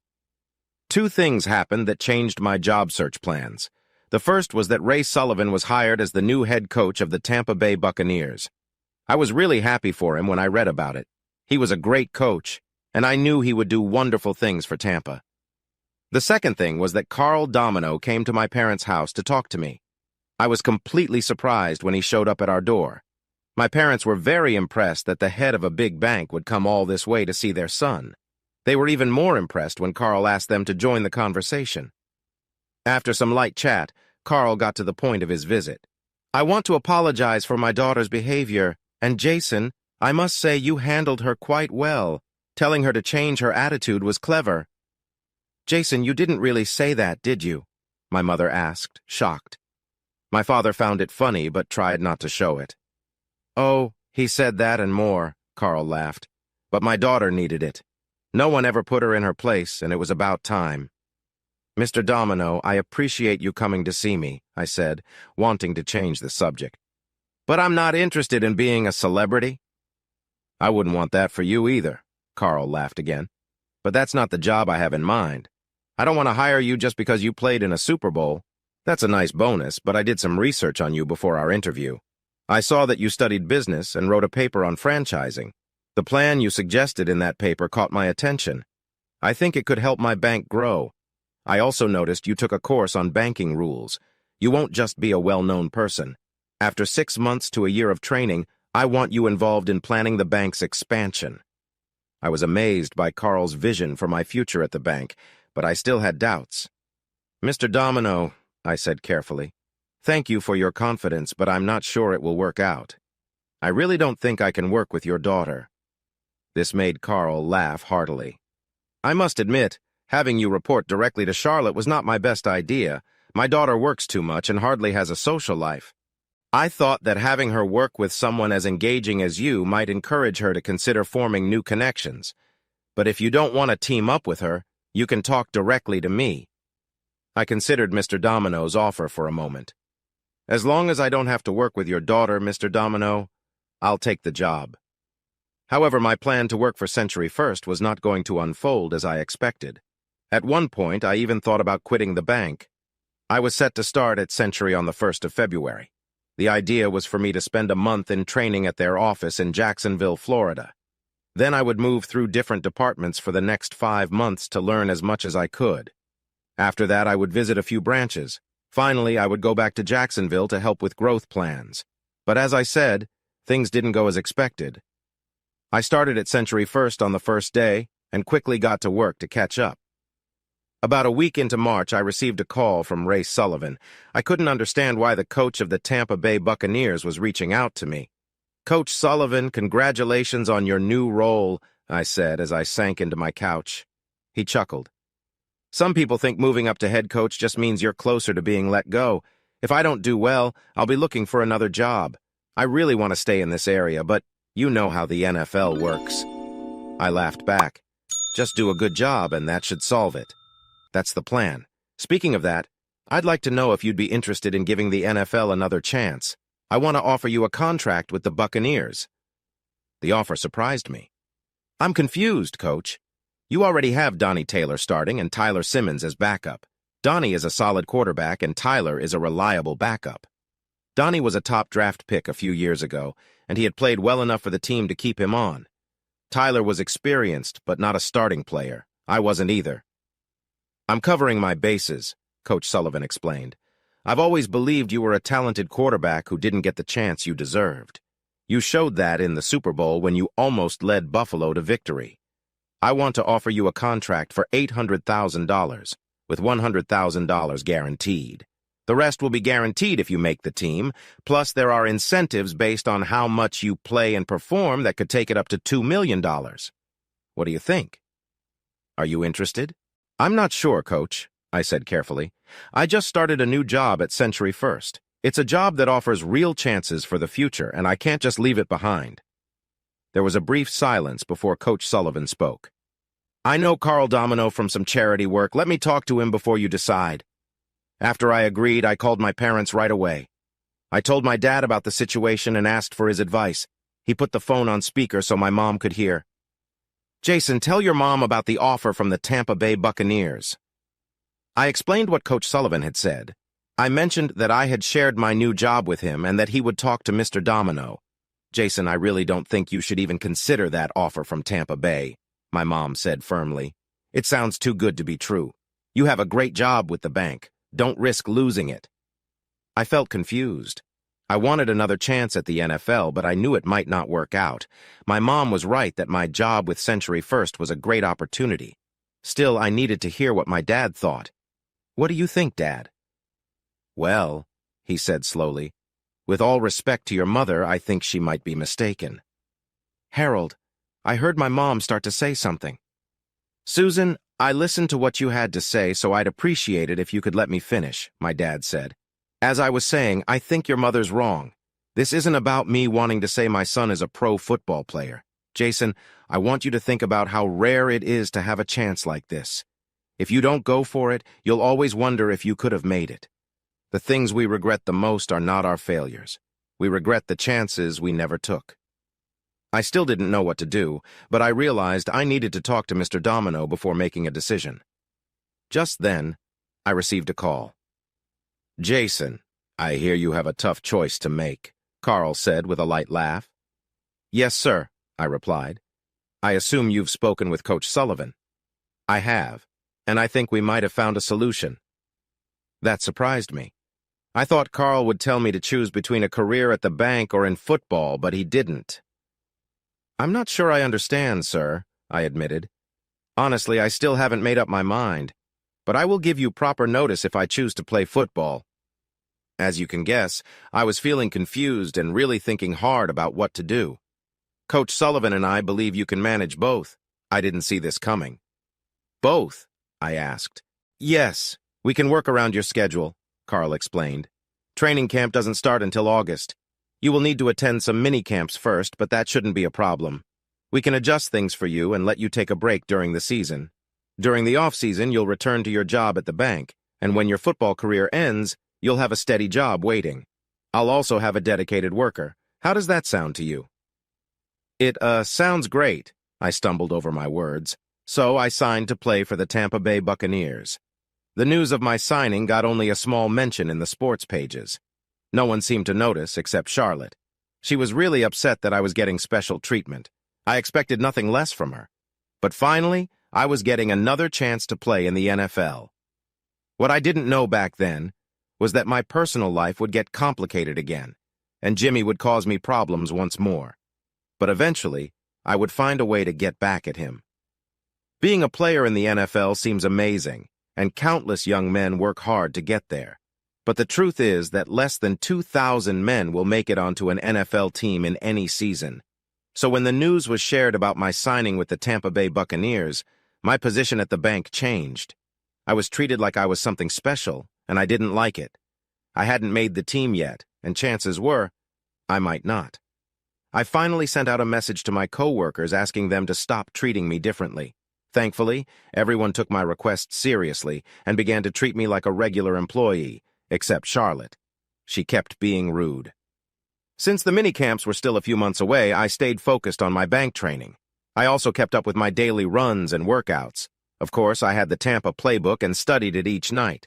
Thankfully, I have a good memory. If I need to, I can learn a lot of the playbook in just one day. After all, there are only so many different plays.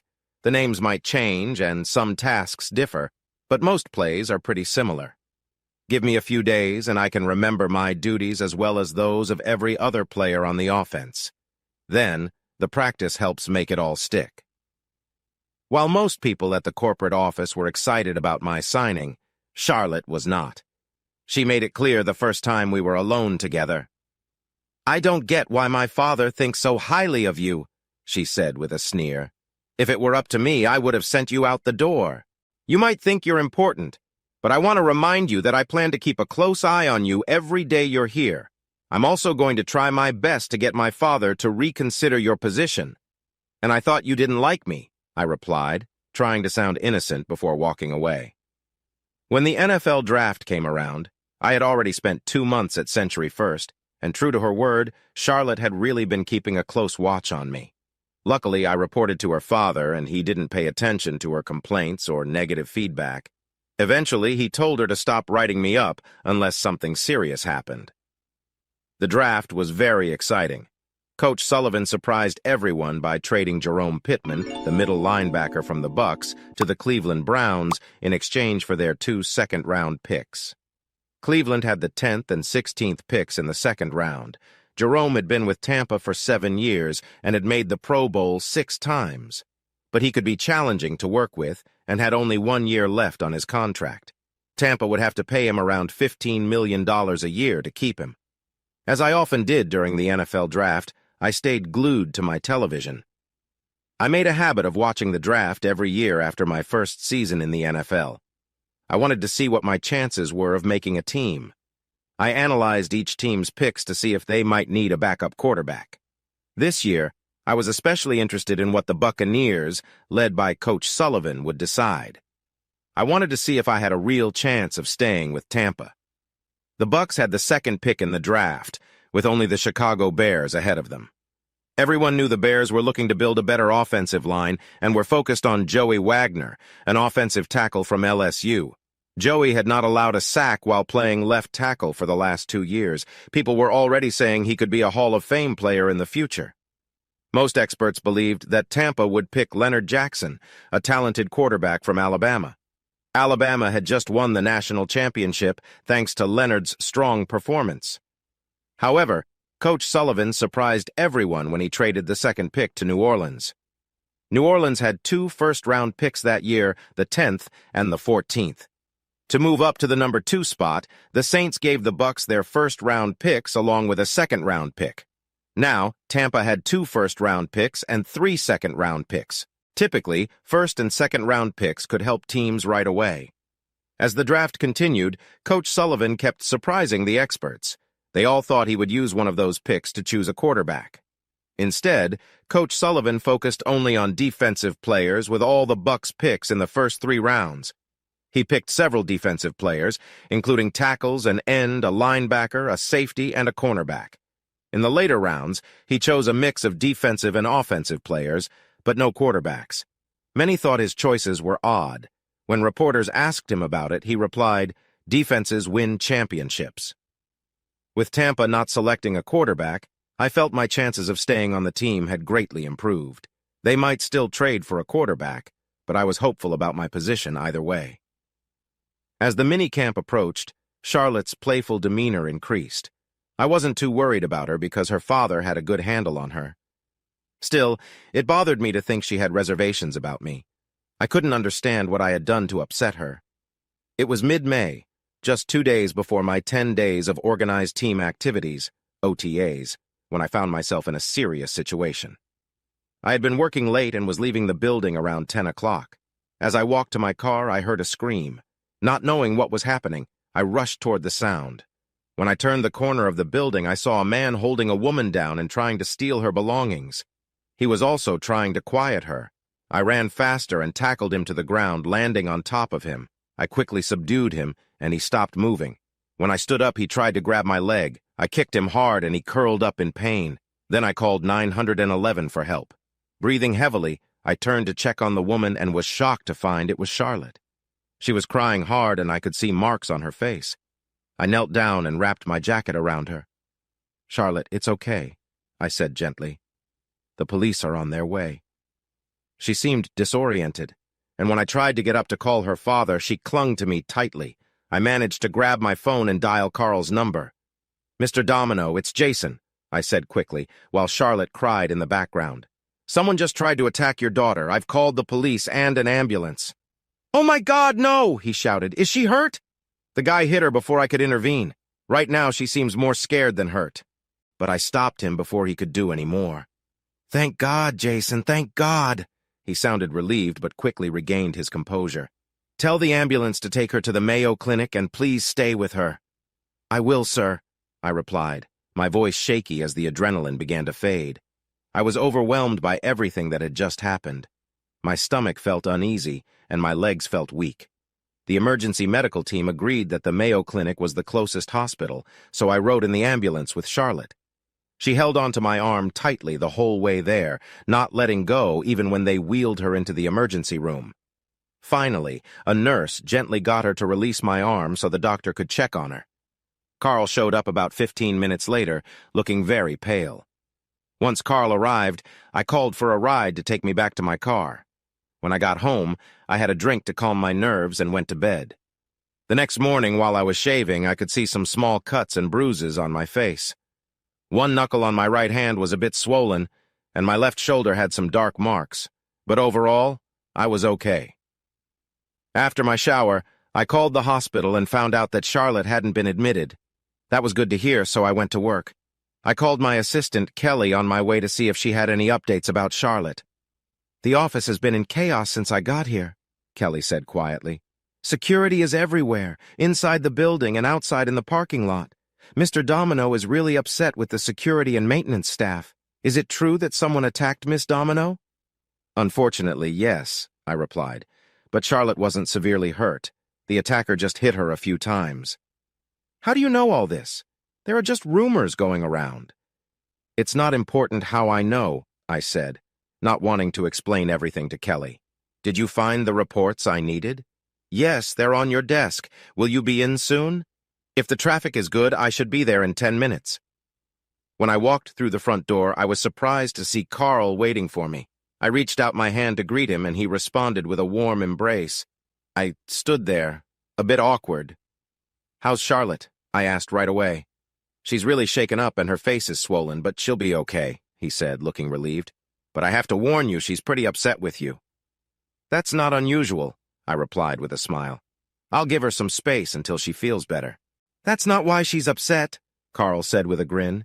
"She's mad because you left last night before she could express her gratitude. Why don't you come over on Saturday? We're having a barbecue, and Charlotte will be with me until she's better." "Thanks for the invite," I said, feeling a bit uneasy. "But I'll be in training camp then." "Oh, right," Carl said, waving it off. "We can catch up when you get back. I just want you to know how grateful I am for what you did for my daughter. I haven't been sleeping well since the incident. I still have unsettling thoughts about what might have happened."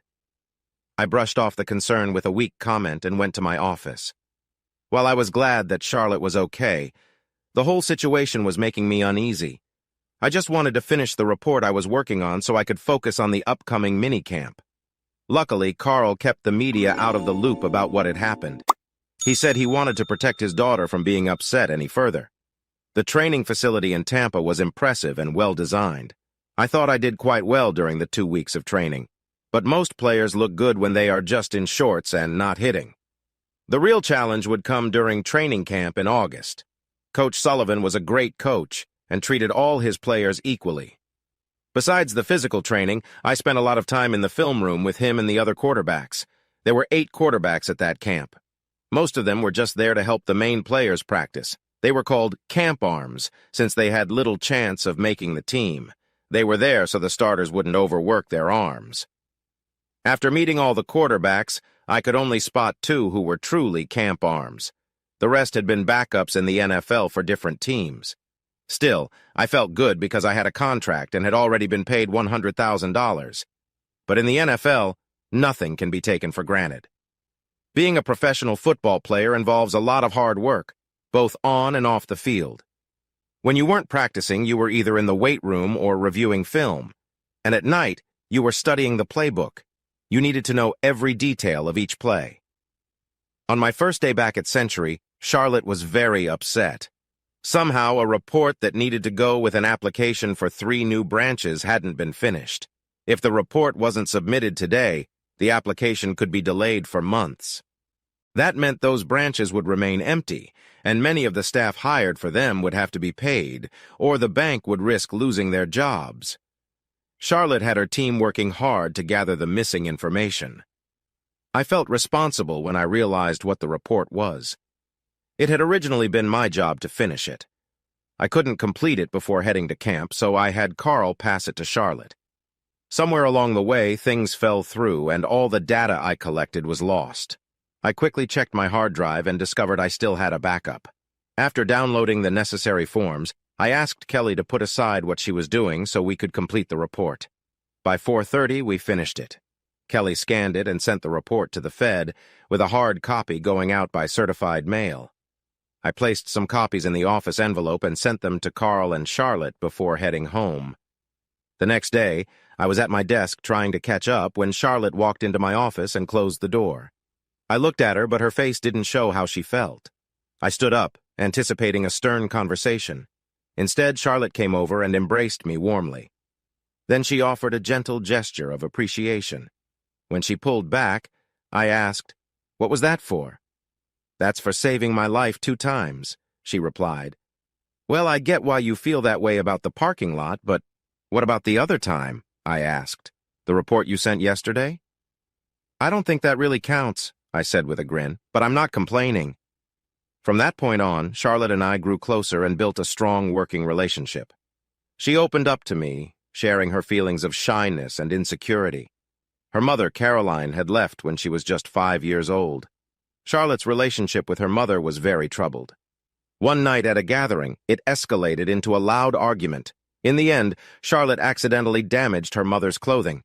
Caroline then filed a complaint against Charlotte and claimed emotional harm. Carl quickly sent his lawyers to support Charlotte. They not only defended her, but also took action against her mother.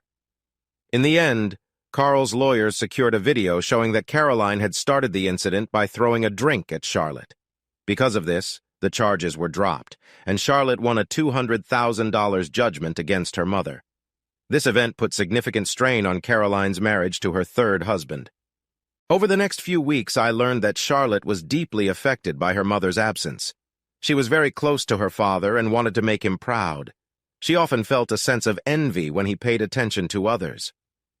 One day during a meeting, Charlotte and I discussed a report I had completed for the Federal Reserve.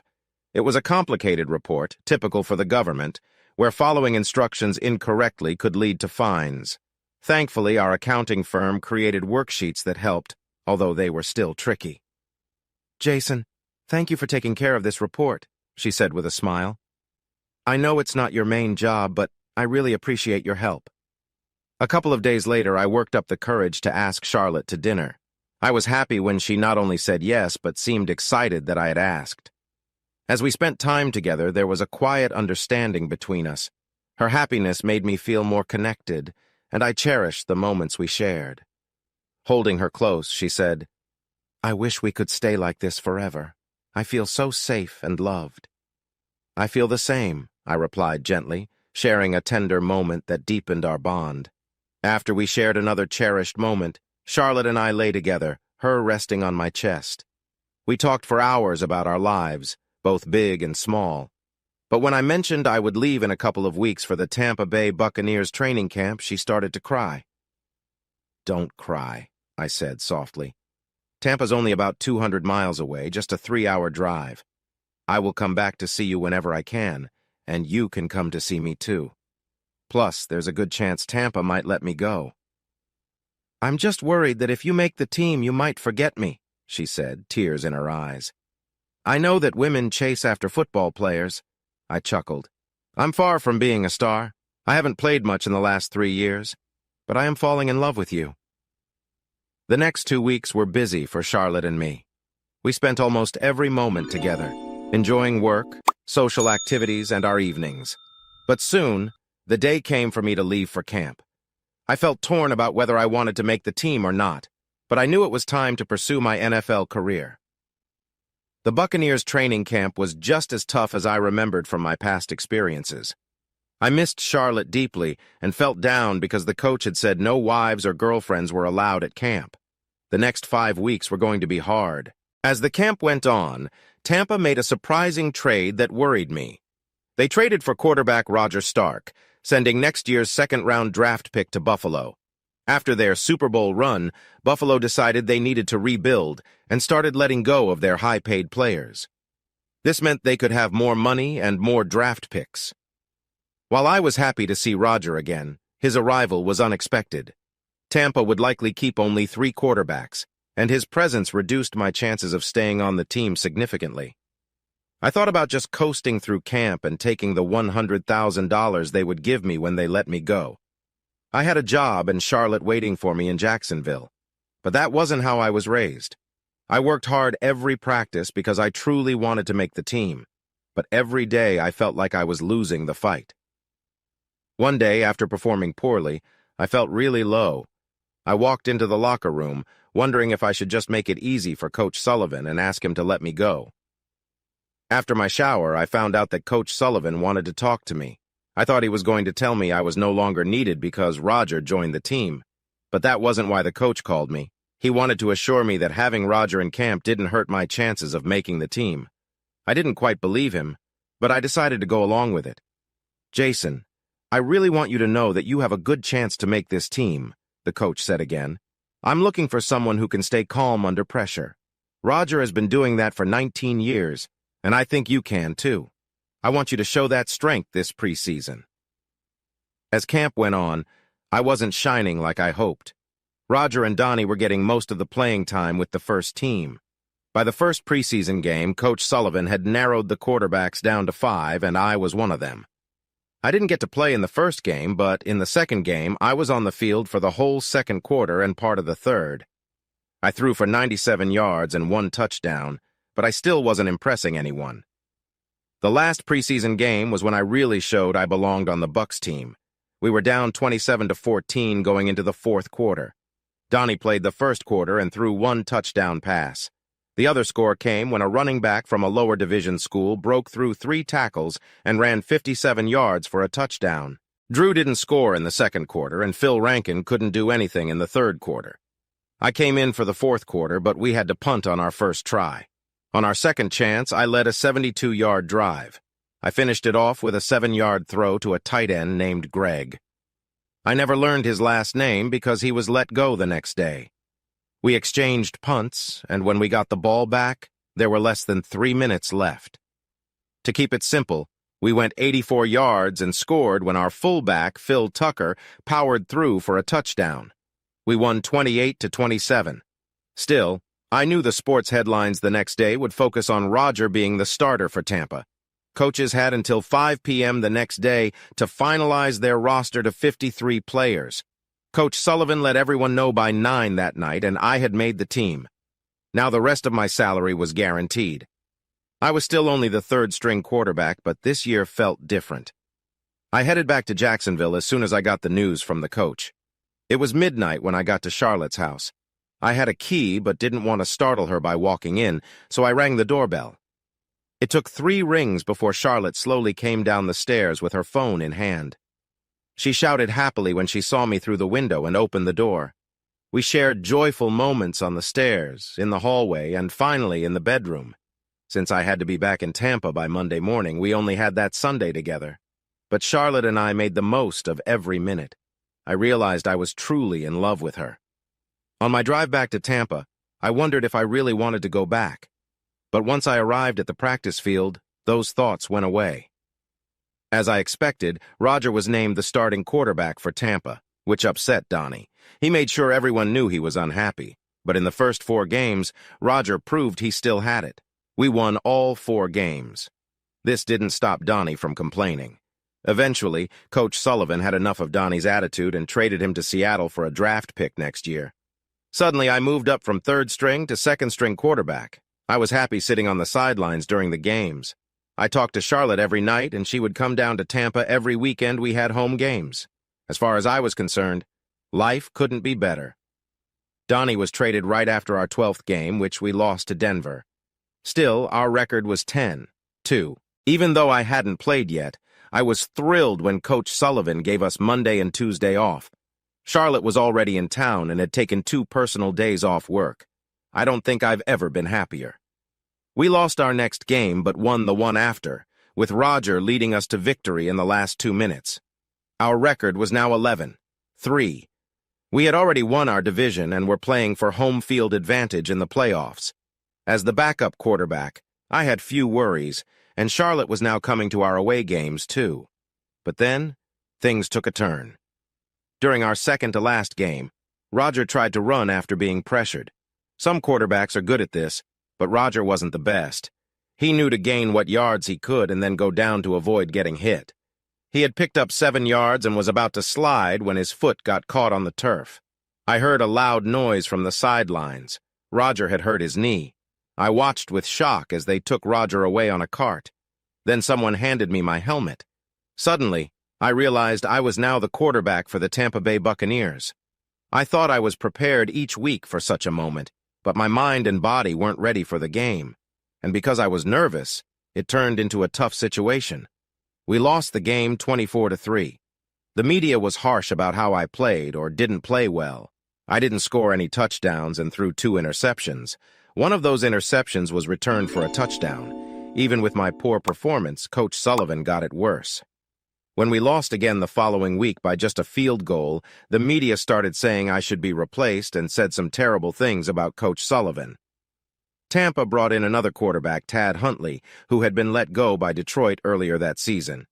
Right away, people started saying he should take my place as the starting quarterback, but Coach Sullivan stood by me. Even though we lost our last game of the season, we still kept the home advantage for the playoffs because Seattle lost their last game as well. That night and the next day, I finally realized how tricky the media could be. Since I had mostly been a backup quarterback, they hardly ever mentioned me. I could count the times I was talked about on my fingers. It hadn't bothered me before, but now they were questioning my skills and even my worth as a person. I understood why the media was hard on me. I hadn't played well, but I couldn't understand why they treated our coach so badly. He had taken a struggling team and led us to the playoffs. Now I saw why many players didn't trust the media. I was really nervous before our first playoff game, but it turned out I didn't need to be. The playoffs went better than I could have imagined. The New York Giants made the playoffs with a record of 8-9 and somehow beat the Green Bay Packers, but when they met us, we won easily, 48-3. I threw 3 touchdowns and ran for 1. Suddenly, the media had only good things to say about me. Next, we played against the Seattle Seahawks. They had the same record as us, but many thought they were a stronger team. In the NFC Championship game, they struggled, and we won 38-13. I threw for 347 yards and had 2 touchdowns. Now, it was time for the Super Bowl.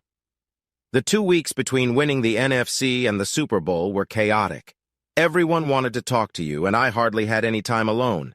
Still, I managed to spend some time with Charlotte, and those moments helped me stay focused. When Super Bowl day arrived, we played against the Baltimore Ravens, who had the best record that year at 16-1. They were also favored to win by 8 points, reflecting the confidence everyone had in them. But that didn't happen. For excitement, this Super Bowl wasn't thrilling unless you were a Tampa Bay fan. We dominated the Ravens, winning 35-14. I threw for a touchdown and ran one in. That night was one of the happiest of my life. I had just been part of the team that won the Super Bowl, and now I was contentedly resting beside the woman I loved. The next few weeks felt like a big event, but thankfully, Carl had given Charlotte a lot of time off to be with me. The first 2 weeks were amazing as I went from one event to another, and people were excited to see me. However, by the third week, I noticed that Charlotte was getting upset. It started to bother her that many women were paying a lot of attention to me. I had dealt with that kind of attention when I first joined the league, so it frustrated me too, but I remained polite and kept my distance. Charlotte, on the other hand, was having a tough time with it, and I could see it was making her unhappy. When I noticed how unhappy Charlotte was, I wanted to leave this big event. Honestly, I just wanted to go back to my normal life and my job at the bank. So, I talked to my agent, Jack Starmer, and told him I wanted to stop going to these events. Jack was not thrilled because I was getting paid for most of these events, and he earned a cut from that. But I stood my ground, and Jack finally agreed to end the long tour. Still, there were 2 events I couldn't cancel, a contract for a shaving cream commercial and a visit to a children's hospital. I told Charlotte that I was done with the tour and suggested she fly back to Jacksonville. I planned to join her a week later after I finished my commitments. I was happy we won the Super Bowl, but I didn't enjoy the celebrity that came with it. I really didn't understand why anyone would want to be famous. To ease Charlotte's worries, I had planned to ask her to marry me when we got back to Jacksonville after the tour. On her last night before heading home, I took her to a nice restaurant. After she sat down, I knelt before her and proposed. She was silent for about 5 seconds. At first, I thought she might not want to marry me, and I began to panic. But finally, Charlotte said softly, "Really? You want to marry me?" with tears in her eyes. "I want to marry you more than anything in the world," I said as I got up and embraced her gently. "Oh my goodness, Jason, I love you so much," she replied, her voice shaking. "Yes, I will marry you." After I slipped the ring onto her finger, the people in the restaurant cheered. When the applause faded, the staff brought us a bottle of sparkling juice and served us a delicious dinner. Later that night in our room, Charlotte was so joyful. We spent a wonderful night together, talking and enjoying each other's company. A few hours later, she caught her flight back to Jacksonville. The commercial shoot turned out to be challenging as I struggled with my lines. I also had some trouble working with the woman in the commercial alongside me. She just couldn't accept that no meant no. One time, when I was getting ready in a trailer, she came in, and to my surprise was very forward. I had to politely ask her to leave the trailer. Going to the children's hospital made up for that frustrating moment. I was meant to stay for just an hour, but I ended up there for 6 hours. I talked with many kids who wanted to chat. Hearing about their illnesses was heartbreaking. It was hard not to feel moved when you learned about their struggles. I promised to come back for their fundraiser the next year, and I really did. There was another surprise waiting for me, too. When I went to one of the upper floors, I saw Tabor by the elevator. He looked almost the same as in high school, but seemed really nervous. "Jason, can I talk to you for a moment?" he asked, holding out his hand. I smiled at my old friend and gave him a hug. "Hey, great to see you, Tabor. Are you still with Gina?" He shifted his feet and looked more anxious. Yeah, we got married." "Congratulations. That's wonderful," I said, stepping back. "What can I do for you?" "Well, we have a little boy, TJ, and he's not well." "Is it serious?" I asked, knowing he was in the hospital. "He has cancer," Tabor said softly, then added, "but we're hopeful that the treatments will help him." "I'm really sorry to hear that. What can I do to help?" "Since I told TJ that I played football with you in high school, he thinks you're his favorite player.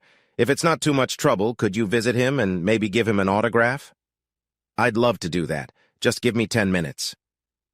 10 minutes later, I showed up at TJ's room with a baseball cap, a football, and a jersey. I peeked inside to make sure I was in the right place and saw Gina beside a thin boy with no hair and the saddest eyes. Tabor stood behind her, looking tired. "Hi," I said cheerfully. "I hear someone in here named TJ is a big football fan." TJ's face lit up and he tried to sit up. Gina helped him sit up straight as I took a chair next to him.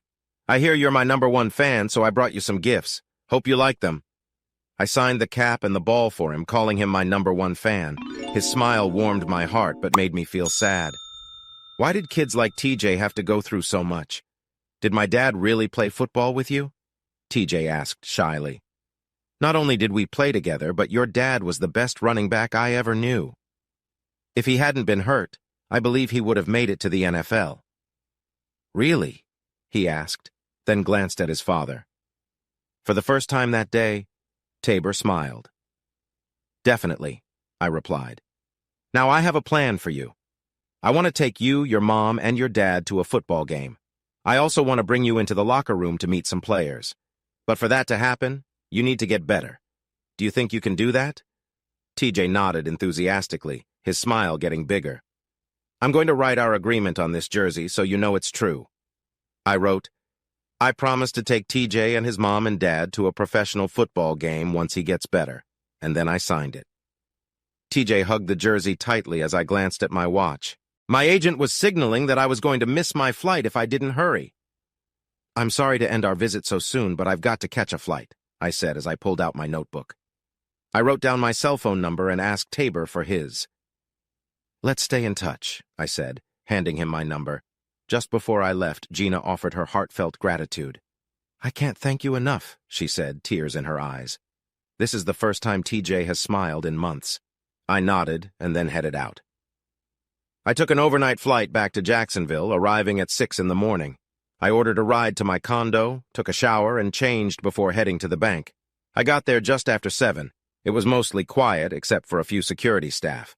I rushed to my office and started going through the papers that had piled up while I was gone. Even though it wasn't urgent since everyone knew I was away, I thought it would help me catch up. At 8, Kelly peeked into my office and squealed when she saw me at my desk. She gave me a big hug and welcomed me back. It felt nice to be back at work where I could just be myself. But my moment of peace was short-lived. A little before 9, I was called to meet Carl in the server room. I figured it was about the 12 branches we had just acquired before I left for the football season. Their computer system didn't work with ours. I knew Carl wanted to upgrade our whole system rather than just fix the new branches. I thought I would be briefed on the updates, but that wasn't what Carl wanted to discuss. When I got off the elevator on the ground floor, I noticed the lobby was packed. As soon as people saw me, they cheered. A security guard led me to the center of the lobby where Charlotte and her father were waiting for me. The place was filled with hundreds of people, with even more looking down from the upper floors. There were also many people gathered outside the building. Reporters and cameramen were there from every local news station. As I walked towards my smiling fiancé and Carl, I saw a big cake shaped like the Super Bowl trophy. My ears felt warm, and the cheering didn't stop until Carl raised his hands. Jason, welcome home, Carl said as he shook my hand. The crowd cheered again, and Carl let them cheer for a moment before raising his hands again. I think Jason thought he could sneak in without anyone noticing, Carl joked, making everyone laugh. That wasn't going to happen. I've been tracking your travel plans for days, and I had people keeping me updated all the way back. This got more laughs, and I felt really embarrassed. I just stood there with a silly smile on my face. Jason, we organized this celebration to show how proud we are of what you achieved this past football season. I also have a couple of important announcements. The first might seem like it's connected to the Super Bowl win, but it was decided long before this season. We just waited for Jason to come back. As of today, Jason is now the Southern Sector Marketing Supervisor. The crowd clapped loudly, but Carl quickly hushed them. The next announcement may feel like old news, but I want to make it official. Jason has asked my daughter Charlotte to marry him, and she has said yes. They will be married in June. Right after Carl's announcement, I pulled Charlotte close, sharing a warm moment together. I wasn't sure if the loud cheer came from the crowd or the excitement in my head. From that point on, Charlotte and her dad took over planning the wedding. At first, they asked for my input, but soon they realized I wasn't much help with wedding details. So they decided to let my mom take charge. She was very happy about it. I went with them to the country club to talk about the reception. I insisted on joining them at different bakeries to try wedding cakes, but aside from getting fitted for my tuxedo, my main role in the wedding was just to show up on time. Then there was the bachelor party. I started hearing whispers that my teammates wanted to throw me an amazing party. Knowing some of their ideas, I politely said no. Instead, I planned to have about 30 friends and teammates join me at Kobe House, the best steak restaurant in Florida. Yet my idea of a bachelor party and the wedding plans never came together as I thought they would. I didn't realize it at the time, but later I would find out that Jimmy had tricked me again.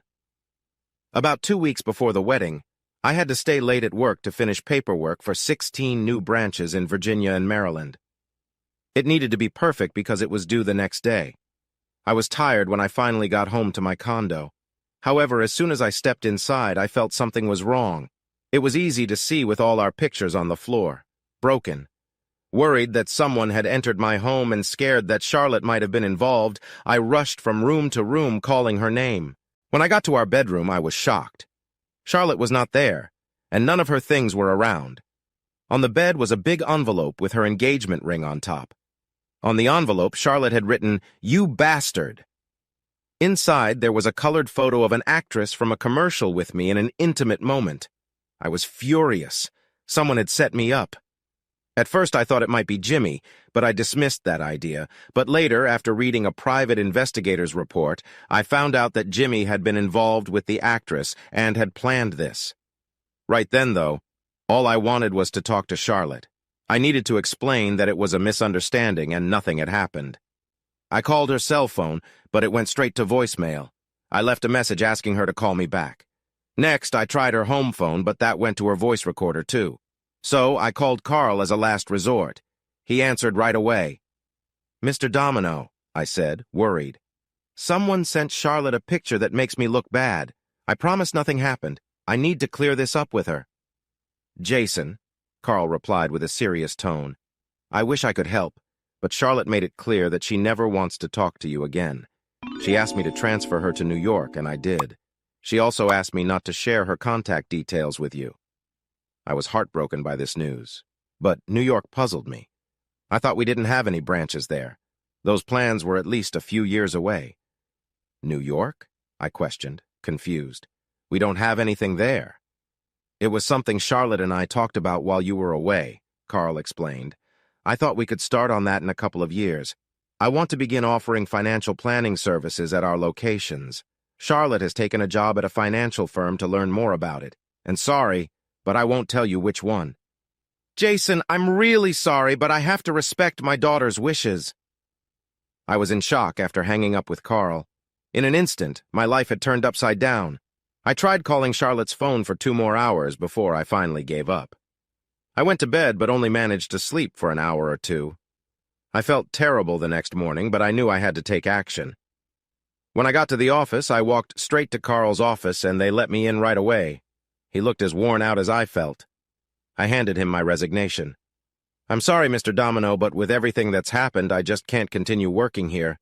I can work for 2 weeks if you need me, but I'd really prefer to leave right away." "After our talk last night, I worried this would happen," Carl said, taking my resignation like it was something negative. "I wish you would think it over. Give Charlotte some time to cool down. You two can talk it out later. She's just so upset right now that she isn't being reasonable. I know you are hurting just as much. Just wait a few months." I shook my head. "I can't do that, Carl. I didn't do anything wrong, and Charlotte won't even let me explain. If she feels this way even before we are married, I see no future for us. I won't be with someone who doesn't trust me." "What happened, Jason?" Carl asked gently. "Nothing happened, Carl. Absolutely nothing," I replied, feeling frustrated. "I was set up. I went into the bathroom for a moment, and that actress sneaked into the trailer and acted inappropriately. If someone took a picture through the window, it didn't show what really happened." "Jason, it's sad to say, but Charlotte might be making a big mistake. That said, I won't accept your resignation. I'm putting you on unpaid leave. If you ever want your job back, it's yours." It felt like the only person benefiting from my situation was my agent, Jack. He quickly started booking me for more appearances since I was in the spotlight. He even got me scheduled for another tour. He set me up to be on Late Show with Stephen Colbert, who has a reputation for being tough. Colbert kicked off the interview with some comment about Tampa having a great team because I was their quarterback. I agreed, but his smug attitude annoyed me, so I shot back, Do they really pay you to say things like that? The conversation went downhill from that point. As we left NBC, Jack confronted me about how I handled it, and I told him that if he didn't like what I said, he could keep quiet. He quieted down right away and apologized. I realized that I had let Colbert get to me and was ready for some trouble to come my way. Instead, I got a lot of letters from Tampa fans who were happy with how I stood up for their team. Colbert, on the other hand, received a lot of hate mail from across the country. To make things even better, a few nights later, Colbert had to say sorry to me publicly and invite me back on his show, but I had no intention of going back there. One good thing that came from the mess with Colbert was that it helped me think clearer about Charlotte. She had made her choice, and it was time for both of us to move on. I tried dating whenever I could. Being an NFL quarterback certainly made things easier in that area. Gradually, the pain began to lessen. Still, I knew a part of me would always care for Charlotte. I was sitting in my condo, pondering my future. It seemed logical that Tampa would want to keep me. This time, however, I wanted more than the $1.4 million they paid me last season. Later that day, my phone rang, and I saw it was from the Buccaneers office. I thought it would be about my contract. As I answered, I was debating whether to ask for $10 or $12 million. Instead, I got a shocking surprise. When I said hello, I was surprised to hear it was Coach Sullivan. I expected General Manager Scott Donaldson to be on the other end, but what Coach Sullivan told me made my world feel a bit heavy. "Jason, this is Coach Sullivan," he said firmly. "This is one of the toughest calls I've ever had to make. Management has decided not to keep you. They traded our first, second, and third-round draft picks this year, plus our first and second-round picks for next year to secure the top pick in the draft. Even though I don't agree with this decision, they are going to draft Terry Lohman, the quarterback from LSU." I was stunned and could only reply, "Wow, that's not what I expected. I guess it's true what they say about the NFL. It's a quick game. Thanks for telling me personally. Jason, I'm truly sorry about this. If it helps at all, I fought hard to keep you, and I'll try to find a way to bring you back. You are a talented quarterback, and I'm sure another team will want you." But Coach Sullivan was mistaken. In an unusual turn of events in the NFL, no teams seemed to be looking for a quarterback. After the last preseason game, it felt like my NFL career was over. Even my agent thought so.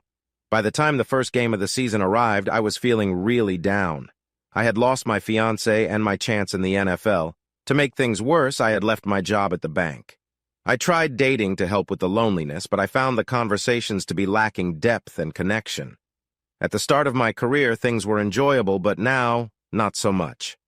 I reached out to my dad for advice, but all he suggested was that I go back to my old job at the bank. I just couldn't bring myself to do that. For the first 3 weeks of the season, I read the injury reports after each game. Whenever a quarterback got hurt, I anxiously waited for my phone to ring, but it never did.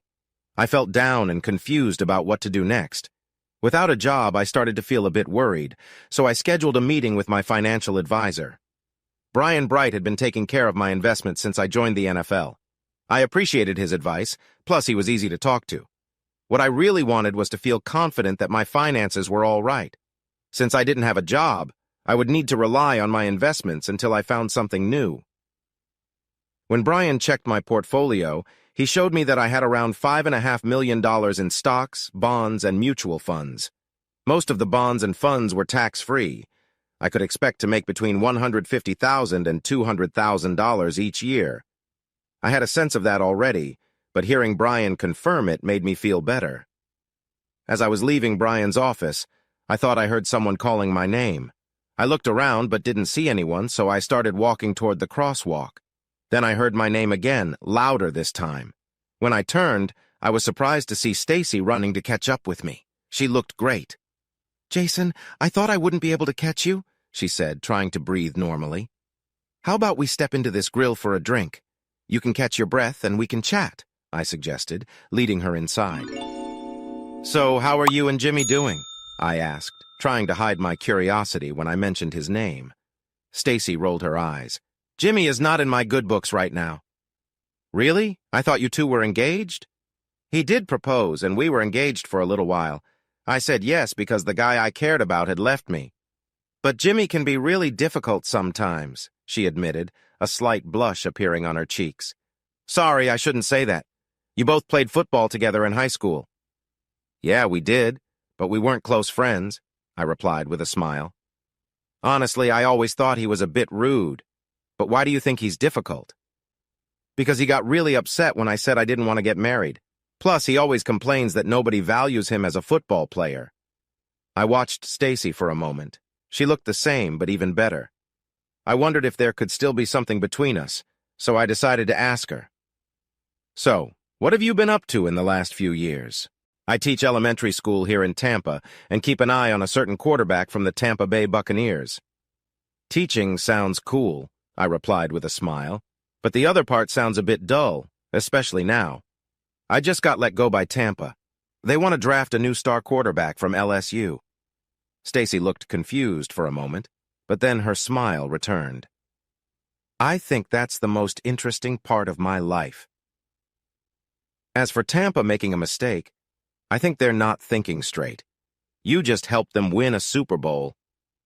We chatted for a bit about her job and my future. When there was a pause in the conversation, Stacy touched my arm.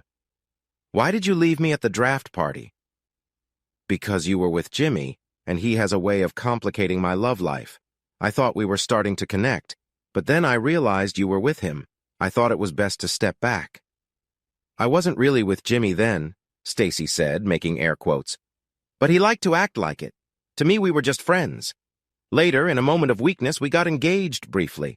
But I got tired of hearing him complain about how no one appreciated him. Besides, I still care about you. After Jimmy and I broke up, I moved to Tampa. When you left me at FSU, I was beginning to have feelings for you, and then you disappeared. Hearing that Stacy had feelings for me made my heart race. Suddenly, my messy life didn't feel so heavy. Getting cut by Tampa didn't sting as much, and losing Charlotte didn't hurt as deeply. I invited her to dinner that night, hoping to rekindle our friendship. It was like we were back at Florida State, just two friends chatting like we had seen each other yesterday. We dated over the next 2 weeks, and I started to feel affection for Stacy again. Still, I had thoughts of Charlotte lingering in my mind, but I tried to keep those feelings tucked away. Then my situation improved. I got a call from Detroit. Their quarterback, Barry Stand, had hurt his knee and would be out for 4 weeks. Their backup, Ty Wilson, was expected to step up, so I was signed as a backup. Detroit offered me an $800,000 contract that wasn't guaranteed. I picked up their game plan quickly, but I never played. I watched from the bench for 4 weeks while the Lions struggled with a 1-3 record. As soon as Barry was back, I was let go. While I was in Detroit, I made a lot of calls to Stacy. After she went to bed at night, I sent her thoughtful emails. After getting cut from Detroit, I made my way back to Tampa. I only got to spend a week with Stacy before I received a call from the Carolina Panthers. Both of their quarterbacks, Phil Parker and Jeff Hoffman, were hurt, so they wanted me on standby. Carolina had a strong team, and it seemed like they could make it to the playoffs. When Phil and Jeff were back to full health, I thought I would be let go, but the Panthers kept me. During the first playoff game, I got to play the last half of the fourth quarter. Carolina was already ahead 49-3 when they took Phil out. Jeff played for a bit before he hurt his throwing hand, which meant it was my turn. All I needed to do was take care of the ball, and I did just that. I moved the team down the field and scored a touchdown from the 16-yard line. The final score was 56-3. Sadly, the Panthers lost to the Packers the following week, and I was let go the next day. I asked Stacy to marry me at a New Year's Eve party, and I was over the moon when she said yes. The ceremony took place at my parents' house with about 60 friends, family members, and former teammates. Stacy and I hadn't been together long, but we felt a deep connection. During our honeymoon, we talked about our future together when we weren't simply enjoying each other's company. I had no idea what the next season would hold, but with Stacy by my side, I felt confident. The off-season felt like a dream. I had only a few public events to attend, but I brought Stacy along every time. She looked amazed by everything, like a child. No matter where we went, Stacy could easily charm the people around her. She loved meeting new folks, but she always checked back to see where I was. If she felt tired or uneasy, she'd come back to me with a big smile. If someone tried to get too friendly, she would hurry back to my side, a spark of delight in her eyes. And if I noticed anyone getting too close to her, I would make my way over as well. The first 2 years felt magical. I was deeply in love with Stacy, and I believed she felt the same.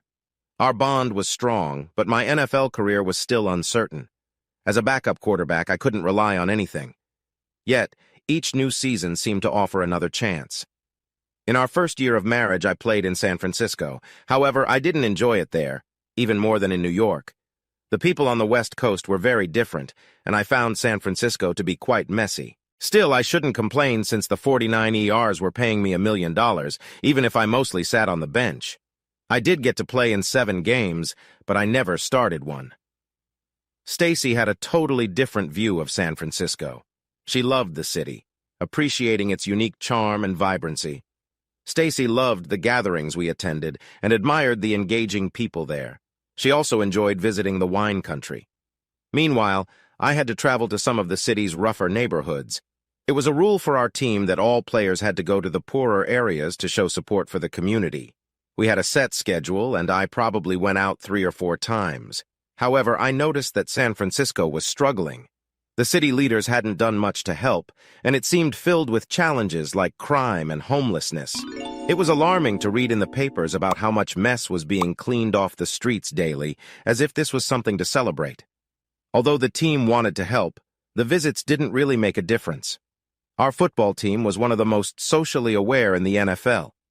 Colin Kaepernick started the practice of kneeling during the national anthem to protest the issues facing the community. I decided to look into it and found some statistics that showed about 1,000 people were killed by police each year in the U.S. Of those, around 200 were black. It was clear that black individuals were more often killed by others in their community. This made me question the purpose of the protest, so I didn't join in. After a tough game, a teammate named Ronnie Lufton confronted me. He accused me of being unsupportive for not participating in the kneeling. The locker room grew tense and silent. Ronnie, while not a prominent player, was very passionate about his views. Since many of our teammates were black, I wanted to avoid a confrontation about race. What frustrated me the most was that many players didn't truly understand the reasons behind the kneeling. Most were just following the crowd. I didn't want to take sides in this disagreement, so I tried to ease the tension. "Ronnie," I said with a friendly smile, "I get that there are important feelings on both sides. The black community has valid reasons for being wary of the police after years of being treated unfairly. Many haven't done anything wrong except be in the wrong place at the wrong time. I also understand that police can feel fear and uncertainty when dealing with suspects in high-crime areas. Can you tell me, Ronnie, how many black men were killed by police last year?" "Thousands," he responded angrily. "You're way off," I said gently. "According to the statistics, police killed 217 black men last year. According to reports from the Washington Post and New York Times, 95% of those shootings were seen as justified." "What are you talking about?" Ronnie was visibly upset. "Are you really defending the police?" "I'm not defending anyone," I replied, feeling frustrated. "I'm just trying to explain what's really happening. Also, I think kneeling during the national anthem is unfair to the most important people, our fans. The national anthem isn't about the president, Congress, or any political group. It stands for the American people. When you disrespect them, you insult those who support us. If you want to advocate for unfair treatment of black individuals, you should do it in front of the White House or Congress where real change can happen." Ronnie scanned the locker room and saw no one agreeing with him, so he walked away but had to say one last thing. "You're still unsupportive," he called out. I ignored him, and the conversation ended there. I found it interesting how the whole movement seemed to fade away when TV networks stopped showing players kneeling. Without the visibility, players quickly lost interest. The networks ceased coverage because it was affecting their profits. Once the season ended and San Francisco did not make the playoffs, I was released. I expected it and honestly felt relieved. Just like in New York, I wanted nothing more to do with San Francisco. During the offseason, the starting quarterback for the Philadelphia Eagles, Aaron Wright, hurt his Achilles tendon badly. He had played in the league for 5 years before finding a place with the Eagles. In his first year, he led them to the Super Bowl. They lost, but he received a big 5-year contract worth $120 million. He had a winning record in 4 out of 5 of his seasons with the team, but they never made it back to the Super Bowl. Last year, the Eagles drafted Wayne Tolbert from Stanford, who was expected to be their future quarterback. When Aaron learned his injury needed surgery, he announced he was retiring. That same day, Philadelphia signed me to be Wayne's backup. After my experience in San Francisco, my partner Stacy wasn't excited about moving to Philadelphia, and she let me know. I reminded her that I didn't have a choice since San Francisco had let me go, so we were headed to Philadelphia. However, I was worried about her reactions. For a rare change, I had the entire off-season to learn the playbook. I headed to training camp feeling as prepared as I could. But I knew the coaches were focused on Wayne as the starter. That didn't surprise me, but I would be lying if I said I wasn't disappointed. As the camp went on, I noticed two things. Wayne had a lot of talent, but he wasn't quite ready. He had a strong arm and threw accurately, but there were problems with his throwing motion, and he didn't know how to read the defense well. Plus, his footwork needed improvement. Wayne helped the team score a touchdown in the first quarter of the first preseason game. I played in the second quarter and led the team to 2 field goals. The third quarter was rough with 2 other quarterbacks I can't remember, and they didn't play well enough to stay on the team. In the fourth quarter, a young player named Garrison Williams from Grambling State took the field. He didn't have the strongest arm, but he was fast. He managed to run around and score the winning touchdown. Garrison was let go after the second preseason game but ended up in San Francisco. I hope he has a better experience there than I did. We finished the preseason with only that first win, but the team showed promise. However, in the first regular season game, Wayne's weaknesses became clear. We were 0-3 after the first 3 games. During practice, the quarterback coach and I worked with Wayne, and he was slowly improving. But before the 4th game, it was announced that I would be starting. I was excited, but Wayne was really upset. After practice, he expressed his concerns to me. I tried to set him straight. "Wayne, you're thinking like someone who's frustrated," I said firmly. "The NFL is a business. It's all about making money. Just like any job, if you can't help the team, you won't be here long. You won't be the starting quarterback this Sunday, so you need to focus on becoming a great player instead of feeling sorry for yourself. You have a lot of talent. Use it." I left Wayne in the locker room to think about what I had said. When I got home, I wanted to tell Stacy I would be starting this Sunday, but she wasn't there. All I found was a note saying she had gone out with some of the other players' wives. She mentioned, "These are the wives of starting players." That last part bothered me. At first, I tried to give her the benefit of the doubt, thinking she didn't mean anything by it. But when she came home 4 hours later, I got worried. It wasn't just that she had been drinking, it was also how she was dressed. I helped her to bed, planning to have a serious talk with her in the morning, knowing she realized she made a mistake. She came down the stairs looking nervous, like a young girl who had just been called into the principal's office. We talked, and Stacy said she was sorry. Her reason was that she wanted the other wives to like her, so she had a bit too much to drink. That night after practice, we talked again, and it went well. Stacy finally got that I was going to be the starting quarterback for the game on Sunday. After that, things settled into a new kind of routine. We won our next 3 games, but lost the 4th one by just 1 point, finishing at 34-31. When you score 31 points, you expect to win, but our defense didn't perform that day. I wouldn't say that out loud, though. The following week, the coach announced that Wayne would start at quarterback for the next game. They explained that I had a hurt calf and needed to rest. I did have an injury, but so did most of the team. That's how it goes in professional football. They also said I could play if needed. I got it. The team had invested a lot in Wayne, and they wanted to see their money in action. I was just the temporary guy until Wayne really stepped up. I understood my role, but Stacy seemed confused. I realized that my position as starting quarterback gave her a boost in status among the other wives. This made me feel uncomfortable. "What if Wayne takes the starting job? What then?" she asked sharply one day. "I'll do what I've always done," I replied, looking at her seriously. "I'll work hard to help the team win." I saw a moment of realization on Stacy's face. She understood she had crossed a line. "I'm sorry," she said, giving me a hug. "You've worked so hard and it feels like they want to push you aside." As an NFL quarterback, you learn to notice the small things. I could tell something was different with Stacy now. From that moment on, I would pay closer attention.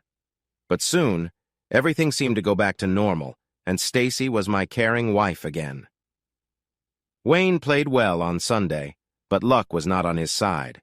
In the third quarter, while we were ahead 17-10, Wayne hurt his throwing hand when he accidentally hit it on another player's helmet.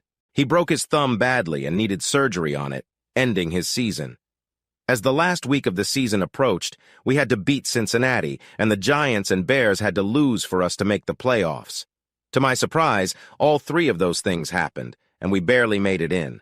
Our fans were overjoyed, but no one expected us to go far. At that moment, I was really happy. But soon my life was about to change in a big way.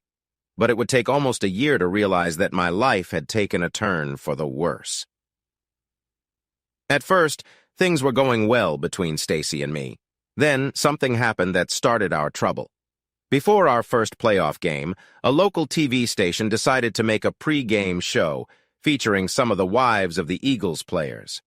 Stacy was chosen because I was the starting quarterback. The show became very popular, and Stacy shone in the spotlight. She was funny and warm, sharing charming stories about our life together. The audience really liked her. After we won our first game against San Francisco 25-14, the station decided to do another show with the wives. They picked different wives this time, but kept Stacy. The idea was to help women who didn't know much about football understand the game better. The show was a hit, especially with female viewers. Next, we faced Dallas, who were expected to win the Super Bowl. They had a strong record of 15-2 during the regular season. However, we stunned everyone by beating them 44-17, exciting Eagles fans everywhere. Everyone was talking about the Super Bowl, but I knew we still had a long way to go. We had to play New Orleans next, who had already beaten us decisively earlier in the season. Stacy's next show received even higher ratings than the first two combined. She was elated, and I was genuinely happy for her. But things took a downturn when we lost a tough game in overtime, 24-21. What happened afterwards surprised and hurt me. I was already feeling bad about the loss, but Stacy seemed to blame me for it. She kept making little comments about my mistakes. Eventually, I couldn't take it anymore, and we had a big argument. When I refused to sleep in the guest room, Stacy decided to go to her parents' house. A few days later, I got a call from Stacy's mother, Linda. She wanted to know why Stacy was in her old bedroom so upset. I tried to explain our argument, although I couldn't understand why Stacy turned against me after the NFL championship game. I should have listened more to Linda. She was worried about her daughter's behavior and thought I needed to be more assertive. Linda shared that when Stacy was younger, she could be self-centered and got bored easily with her friends.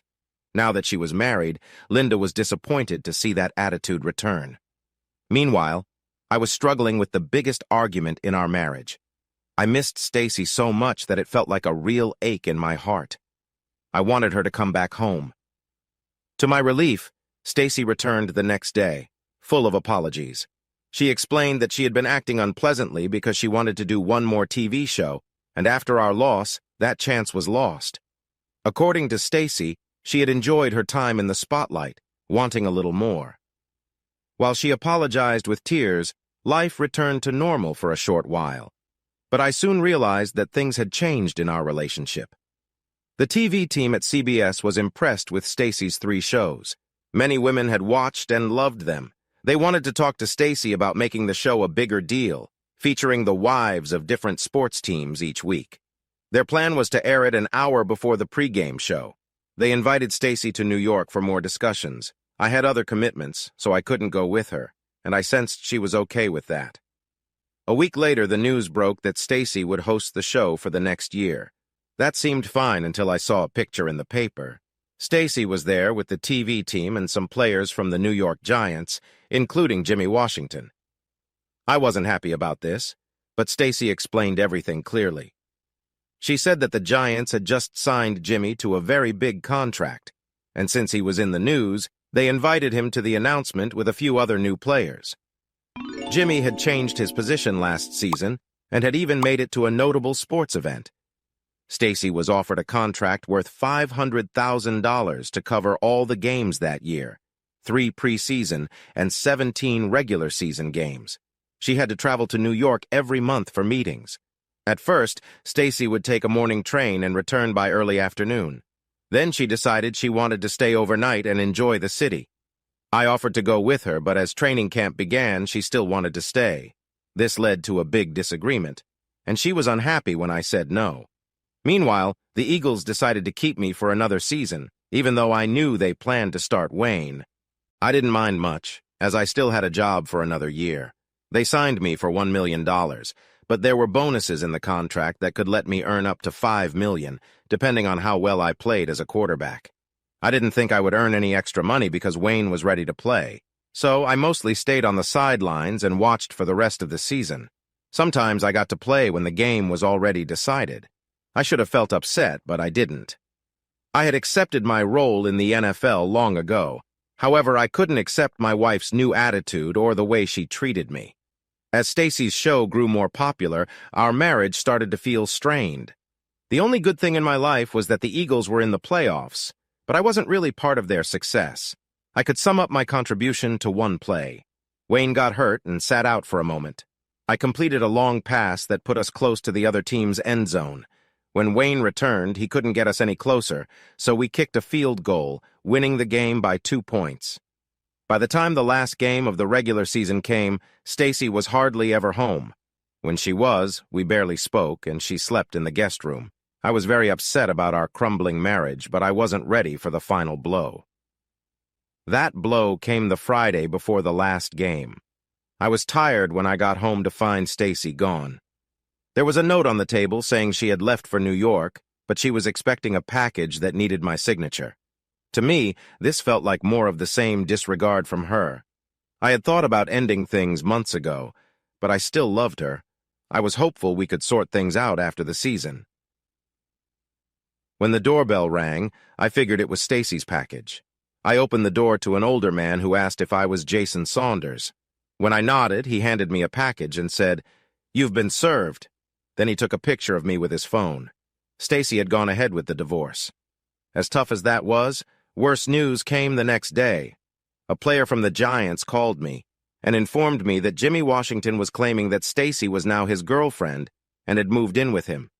Jimmy had done it to me again. I found out about Stacy and Jimmy on Saturday, and by Sunday, I was taken off the field due to what seemed like a serious injury. The team doctor looked at my knee and had me sent to the hospital. There they found that I had a torn ACL. They operated on my knee the next day and informed me that recovery could take anywhere from 2 to 9 months. I worried that no one would want a hurt backup quarterback, and my fears grew when the Eagles paid me the rest of my contract and released me. Even though I had led my team close to the Super Bowl the year before, I found myself out of a job.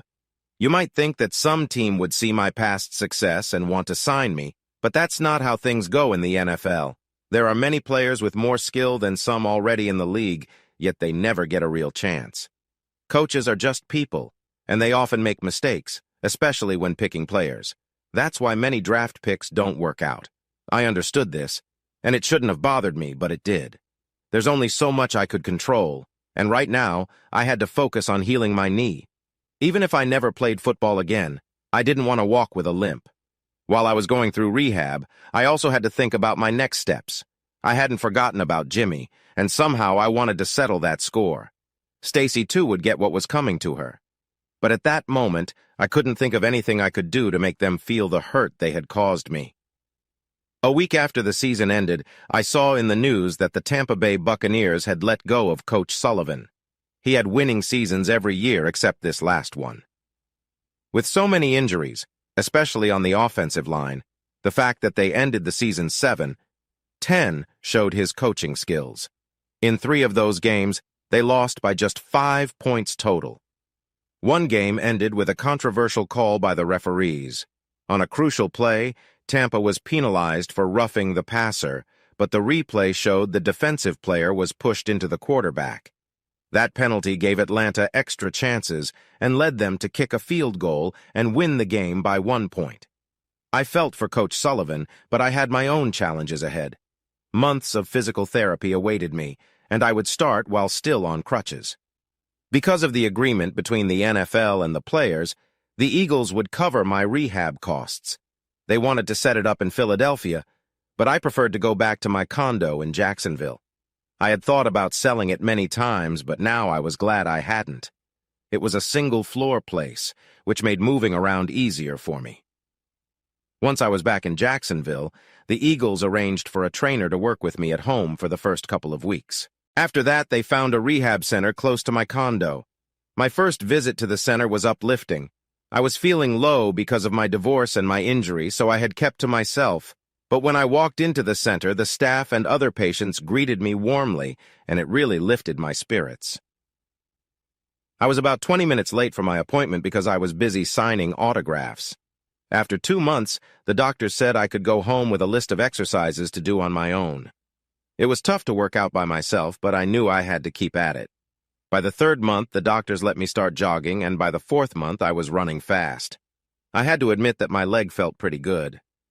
Still, the sadness of my divorce lingered. The loneliness often felt overwhelming at night.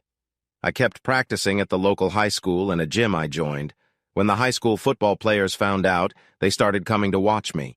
Soon, I was working with them, teaching the quarterbacks how to throw faster and read defenses better. I enjoyed helping the receivers, teaching them to catch the ball with their hands and keep it away from their bodies. One day, a local television station showed up and did a story about how I was using my recovery time to train the football team. I watched the piece that night and thought it was nice. But I was surprised by 2 things that happened after it aired. The first surprise came the next day. While I was stretching, I looked up and saw Charlotte watching me with a shy smile. "Hi, Jason," Charlotte said, looking unsure. "It's nice to see you." I was surprised to see Charlotte, but just nodded. "What brings you here today?" "I wanted to see you. I wanted to ask for your forgiveness for not believing you." I thought for a moment and then shrugged. "Okay, I forgive you, but why do you believe me now?" Charlotte turned a bit red. "I hate to say it, but I didn't until my father hired someone to investigate. They spoke to the woman in the photo, and she admitted that Jimmy paid her to set you up." "That guy?" I exclaimed. "I'm not surprised he was involved, but it really bothers me. Anyway, that's in the past. I should get back to practice. It was good to see you, Charlotte. Please say hello to your dad for me." Charlotte looked sad and uncertain. "Jason, do you think we could grab coffee or lunch sometime and just talk?" "I don't think that's a good idea, Charlotte. You've probably heard about my upcoming divorce. To be honest, I'm in a difficult place when it comes to relationships. The 2 I cared about both left me, so I think I need to focus on myself for a while." I saw tears in Charlotte's eyes as she turned and walked away from the field. I felt a bit sorry for her, but I was still dealing with my own divorce. However, I noticed that Charlotte came to the field for the next 3 days, sitting in the stands to watch me. She didn't try to speak to me, but she watched everything I did. I was waiting for a call from my parents on Friday evening, but I was completely surprised when I saw Coach Sullivan's name on my phone. He asked if we could have lunch together the next day. I agreed right away, even though I wasn't sure why he wanted to meet. Still, I looked forward to our lunch. I had things to say about the people in Tampa. Once we ordered and made some small talk, Coach Sullivan asked me about my knee. "My knee is fine," I said. "I can do anything, even run fast. I ice it every evening, but there hasn't been any pain for a couple of months. My doctor last told me I was almost completely back to normal." The coach smiled. "I saw the article about you with the high school football players. I was impressed by that long throw you made to a kid. It's too bad he couldn't catch it." I laughed. It wasn't his fault. The guy covering him was all over him. "True." The coach smiled and then leaned back, studying me. "Jason, I want to tell you something, but keep it to yourself until tomorrow night." I nodded, and then he shared some big news. "Tomorrow, I will be named the head coach of the Jacksonville Jaguars. When I start, I want you to join the training camp. I can't promise anything, but I've always believed you could be a strong NFL quarterback. I should be honest. Jacksonville is in a tough spot with their budget. I knew that NFL teams had to manage how much they spent on players. This coming season, teams could only spend $214 million on player salaries, and if they went over that, there were serious penalties. The Jaguars were just under $1 million under the budget, so they would need to change contracts, trade players, or let some go to stay in line. "The reason I'm sharing this with you," the coach continued, "is that I don't want to lose you to another team." I don't think you need to worry, Coach. No one is rushing to sign me right now. They think I'm not so good anymore. The coach smiled. Well, if any teams show interest, I want you to know my offer before you decide anything else. I'll guarantee you $50,000 just to come to training camp. If you make the team, I'll guarantee you $800,000. If you stay with the team until the end of the season, you'll get another $700,000. Plus, I'll add bonuses based on your performance. I think you can count on me, Coach, I said with a big grin. Honestly, I doubt any other teams will come calling. I had almost accepted that my NFL career was over. But even if another team wants to make a deal, it has to be a lot better than what you're offering because I know I'll get a fair chance with you. We left with the first bit of good news I had in 3 months. A week later, things got more interesting. Coach Sullivan called me and said I would start practicing with 3 receivers still on the Jaguars team, Tuck Turner, Billy Swill, and Akeem Lucker. Since I could not use the Jaguars field, we decided to move our practices to a public park. I was surprised that Charlotte somehow found out where we were and kept showing up. After our first practice with the 3 receivers, I liked Tuck and Billy, but Akeem was a challenge. Tuck was nearly as fast as Jimmy, but his route running needed work. Billy wasn't very fast, but he was quick off the line and ran good routes. Akeem was faster than Jimmy, but had trouble running his routes. He often left you guessing where he would be. On the bright side, he had great catching skills. The downside was that he thought he was better than everyone else. He was quick to anger and loved to show off. Sometimes, when we practiced, I let some high school kids fill in, mostly at the safety and cornerback spots. I also let the high school defensive linemen come after me. The rule was they had to wait 3 seconds before rushing at me, and there was no hitting. But one day, Akeem really annoyed me. One high school safety managed to knock the ball out of Akeem's hands, which made him upset. I didn't know how mad Akeem was and how he would react on the next play. He ran hard at the kid, even though the ball wasn't thrown that way, and the kid fell hard. I quickly ran to check on him. Thankfully, he was just shaken up. But I was really angry, and I turned on Akeem. "What's wrong with you?" I shouted. "What?" He tried to act innocent. "We just got mixed up. You did that on purpose. Practice is over." I then took the young man home. When I got to his house, I explained what had happened to his mom and apologized. I told her to call me if her son needed to see a doctor because I would cover the cost. I never heard from her, so I guess he was all right. But I was still very upset with Akeem. That night, I called Coach Sullivan and told him what happened. I said I didn't want to practice with Akeem until training camp. Luckily, the coach said Akeem wouldn't be a part of our practices anymore. Within a week of taking over the Jaguars, Coach Sullivan made 2 surprising trades. He traded our Pro Bowl defensive tackle to Houston for the 11th pick in the draft and Akeem to the Raiders for the 3rd pick in the 2nd round. Many people in the sports world thought Coach Sullivan had made a big mistake by trading away the most important players on the team. Akeem had a great season, catching passes for over 1,000 yards and scoring 7 touchdowns. When the draft began, Coach Sullivan made a move to go from 7th to 5th place to pick Joe Connors, a quarterback from the University of Tennessee. To make this trade, Coach Sullivan gave up the 7th pick, a 3rd-round pick for that year, and a 2nd-round pick for the next year. Then, with the 11th pick, the Jaguars selected the top safety, Todd Stiles.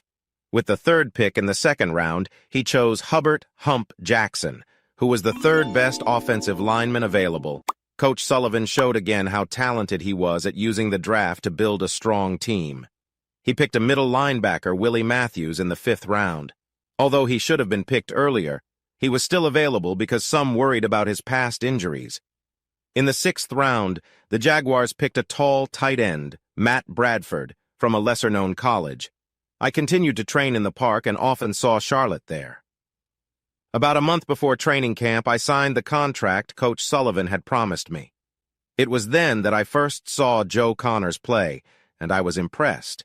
He had skill and was smart, but he also needed some improvement. We lost all 3 preseason games, but Joe showed some flashes of talent, and I played well, throwing a touchdown pass in each game and just 1 interception. When teams had to cut their rosters down to 53 players, I was still on the team. My contract for $700,000 was now secured. Just as I thought, Joe was named the starting quarterback. I didn't think it was the best choice, and I guessed the coach felt the same way. Still, management wanted it that way. Joe struggled, throwing 2 interceptions and getting sacked 4 times. We lost to Tennessee 17-0. At least our defense performed well. The following Monday, Coach Sullivan called me into his office and told me I would be starting the next game. He wanted me to help Joe improve his game. This was no problem for me.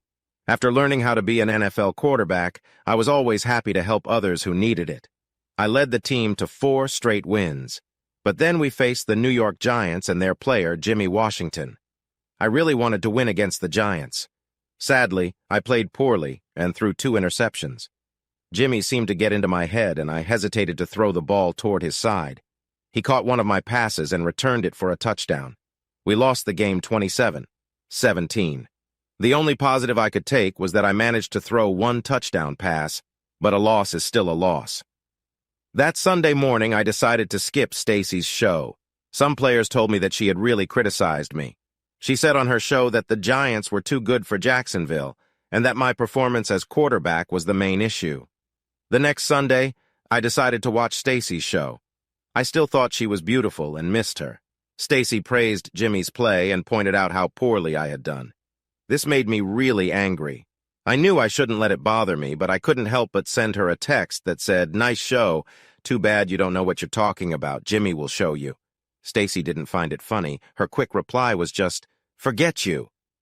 I felt a little better after that. Winning against Philadelphia that week also helped. The week after, Stacy went on the attack again. She was nice on air, but critical of my performance. She made it funny, so most people laughed, except for the Jacksonville fans and players. We came out strong and beat the Baltimore Ravens 42-17. I threw for 367 yards, 2 touchdowns, and no interceptions. In the post-game interview, I took a jab at Stacy and said, "I guess Stacy doesn't understand football as well as she thinks." I don't know if Stacy thought that our dispute might hurt her career or if someone told her to stop, but she eventually stopped talking about me. We won the next game, too, but lost the following 3. Meanwhile, the Giants were doing really well after struggling for a long time. As the season went on, I started to reconnect with Charlotte. Before training camp, she had been coming to some of my practice sessions. I thought she would stop once we trained at the Jaguars facilities. I didn't dislike Charlotte. I just felt sad when she turned me down, so I moved on when Stacy came into the picture. Sometimes I remembered the good times I had with Charlotte. The Monday morning after our second preseason game, I arrived early at the Jaguars facilities for strength training. I've always believed that staying fit helps players avoid injuries. To my surprise, I found Charlotte running on a treadmill. She turned and smiled when I walked into the gym. I stared at her for a moment, wondering how she got past security. Not knowing what to think, I asked, "How did you get in here?" "The security guard let me in," she replied calmly. "I don't understand. The public can't come into the stadium facilities." "They allowed some major sponsors to have access," Charlotte explained. "I convinced my dad to buy the naming rights for the stadium." "The stadium will change its name to First Century Stadium when the current contract ends.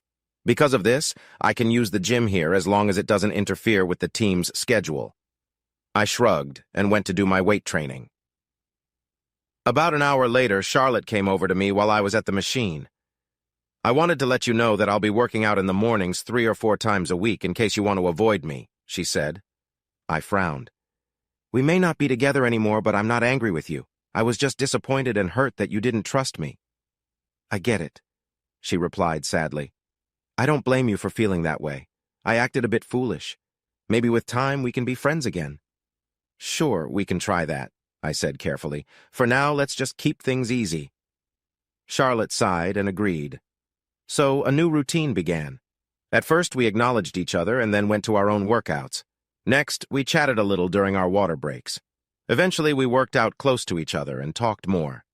By the 7th game, we occasionally had lunch together. I enjoyed spending time with Charlotte, which helped me cope with the pain of losing Stacy. But I still remembered the hurt of being left without a word. I didn't want that to happen again. As the regular season came to a close, Charlotte and I grew closer as friends. She told me about her job at the bank, which now operated in 26 states and planned to expand to all states except Alaska and Hawaii within 5 years. She also asked if I would consider returning to work at the bank, noting that she was willing to relocate to New York City if needed. I didn't promise anything but said I would think about it. Even though I told myself I didn't want to get back together with Charlotte, we were becoming closer again. Then I received surprising news from Stacy after our divorce. She told me that she and Jimmy Washington were engaged and planned to marry after the Super Bowl. I found out while having dinner with Charlotte. She was talking when my phone started buzzing. I looked at it and saw the announcement about the engagement. My face went pale and I felt a wave of panic. I quickly stood up, reached into my pocket, and threw some money on the table. "I'm sorry," I said to Charlotte, struggling to speak. "I need to go." Worried, Charlotte jumped up and followed me.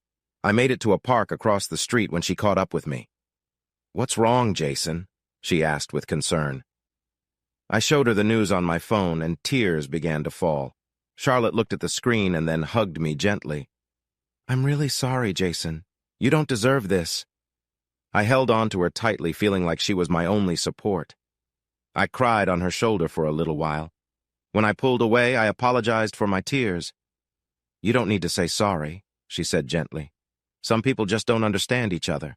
Come on, let's get a drink. Just one, though, since you have practice tomorrow."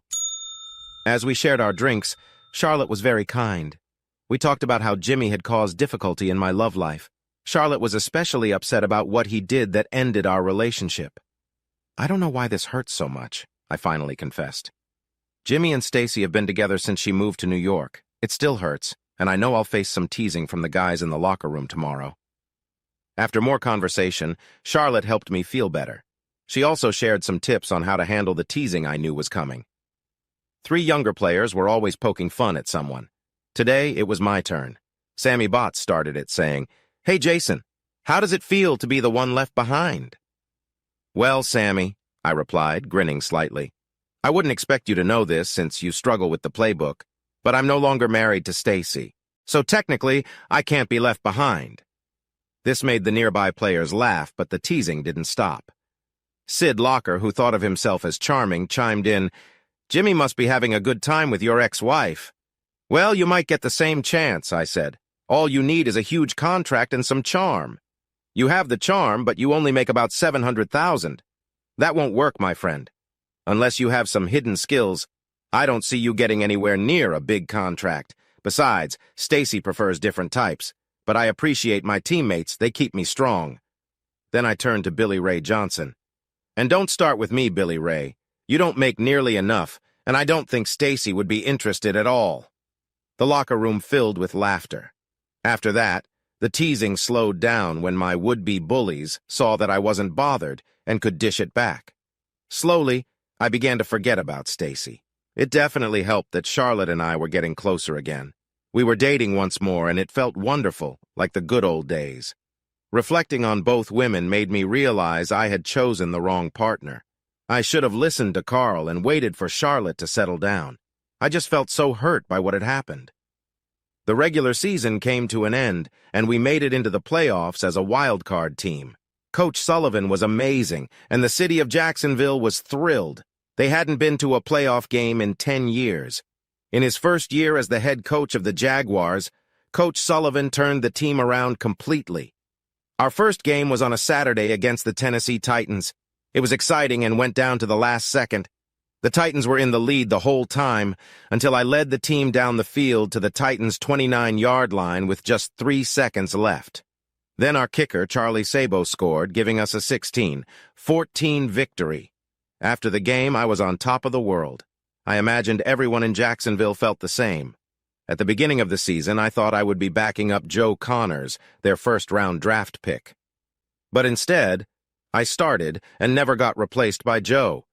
We even made it into the wild card playoff game and won. In that moment, my worries seemed small. I had arranged to have dinner with Charlotte, win or lose after the game, and we enjoyed the celebration together.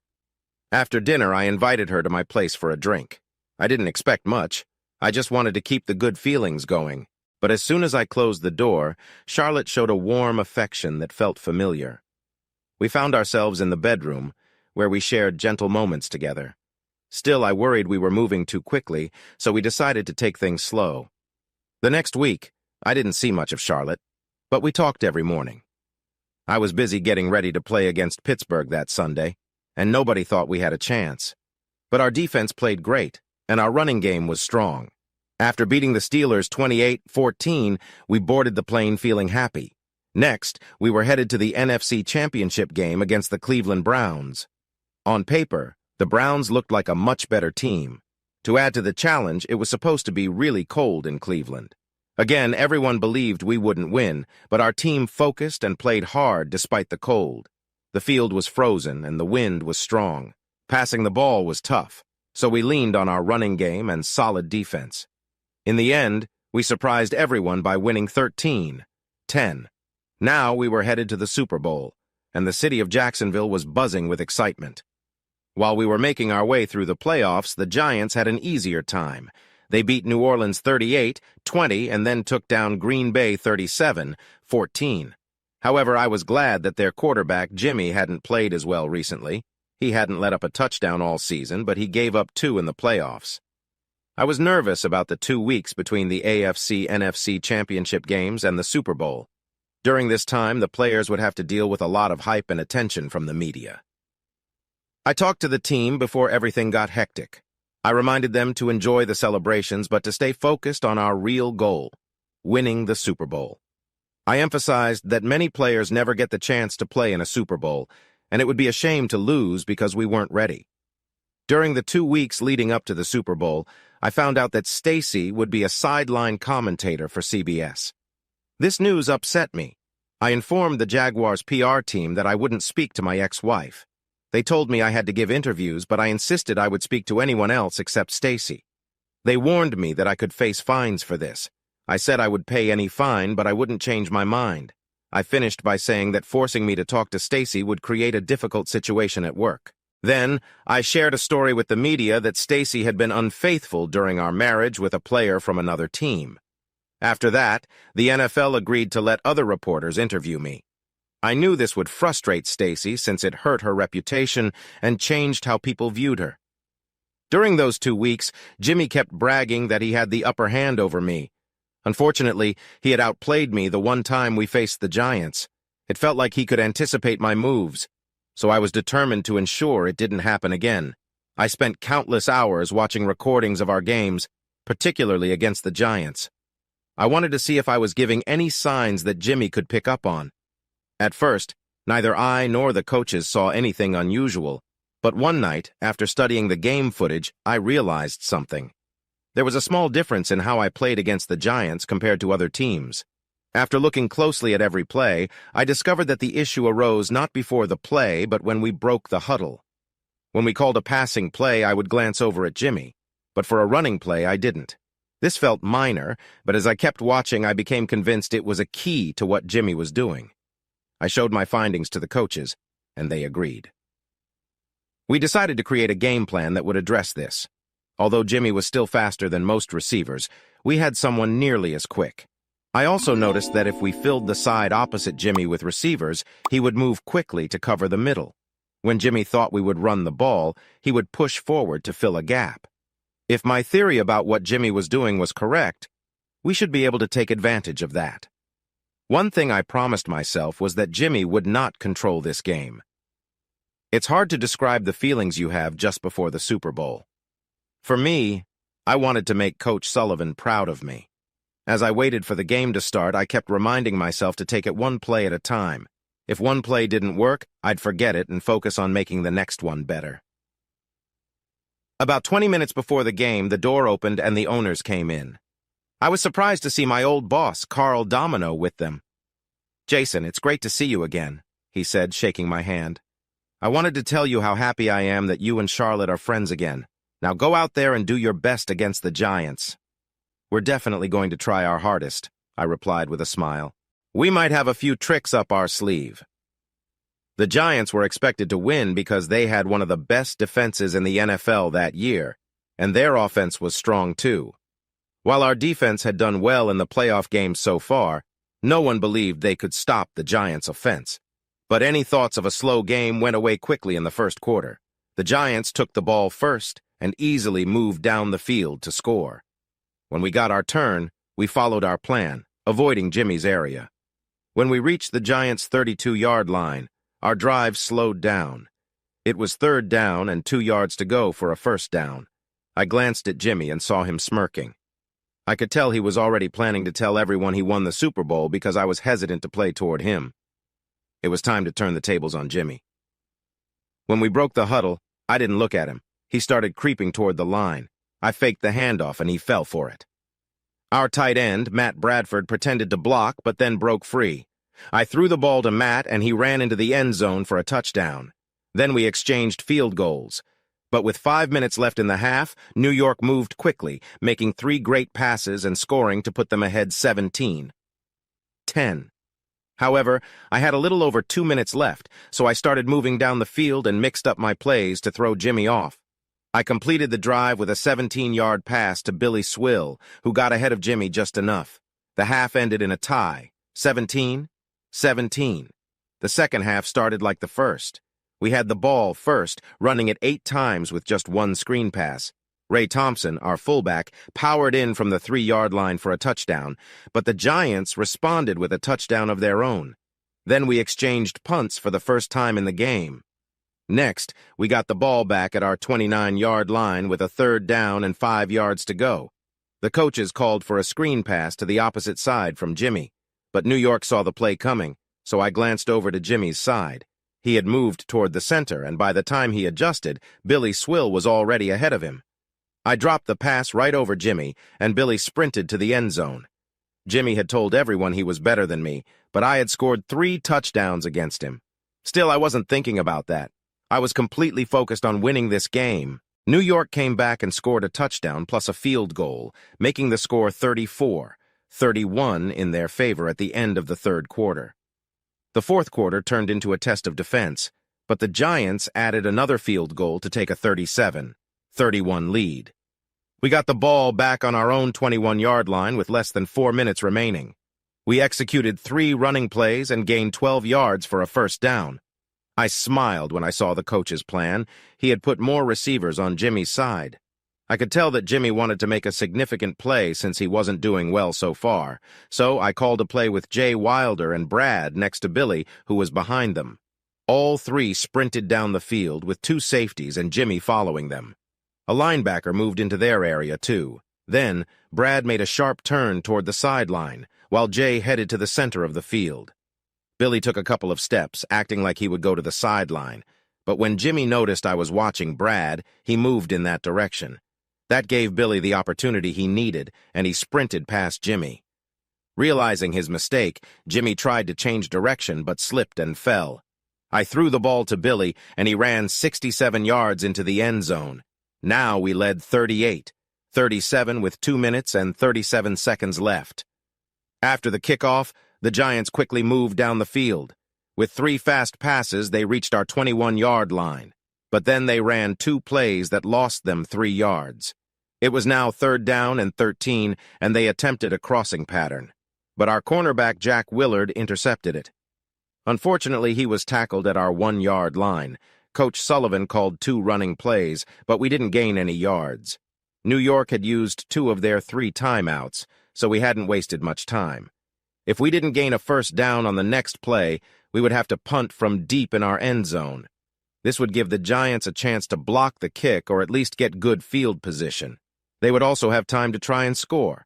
Everyone knew we had to pass, so we lined up in a shotgun formation. My offensive line protected me well while I looked over the field 3 times. But every time I glanced around, our receivers were all tightly covered by the defense. Finally, I noticed an opening on the left side and took off down the field. After I had run about 5 yards, Jimmy saw me and tried to block my way. We collided about 8 yards from where the play started. I focused my determination towards Jimmy, lowered my shoulder, and pushed into him. I managed to move him back a bit, but I wasn't sure how much. I rolled off Jimmy and stood up as the referees hurried to check the chains for a first down. "You didn't make it, you know," Jimmy said, sitting on the ground and rubbing his knee. "I think we did," I replied with a grin. "But whether we made it or not, Jimmy, I certainly left an impression. If your team loses, people will remember that. Forget you, he grumbled as he got to his feet and limped away. A moment later, cheers and groans filled the stadium. We had made the first down by just an inch. With 4 more plays and less than a minute left, all I needed to do was take the snap and kneel down 3 times. The Giants used their last timeout after the first snap, but they couldn't stop the clock anymore. Once I kneeled for the 3rd time, the game was over. We had beaten the Giants and were now the Super Bowl champions.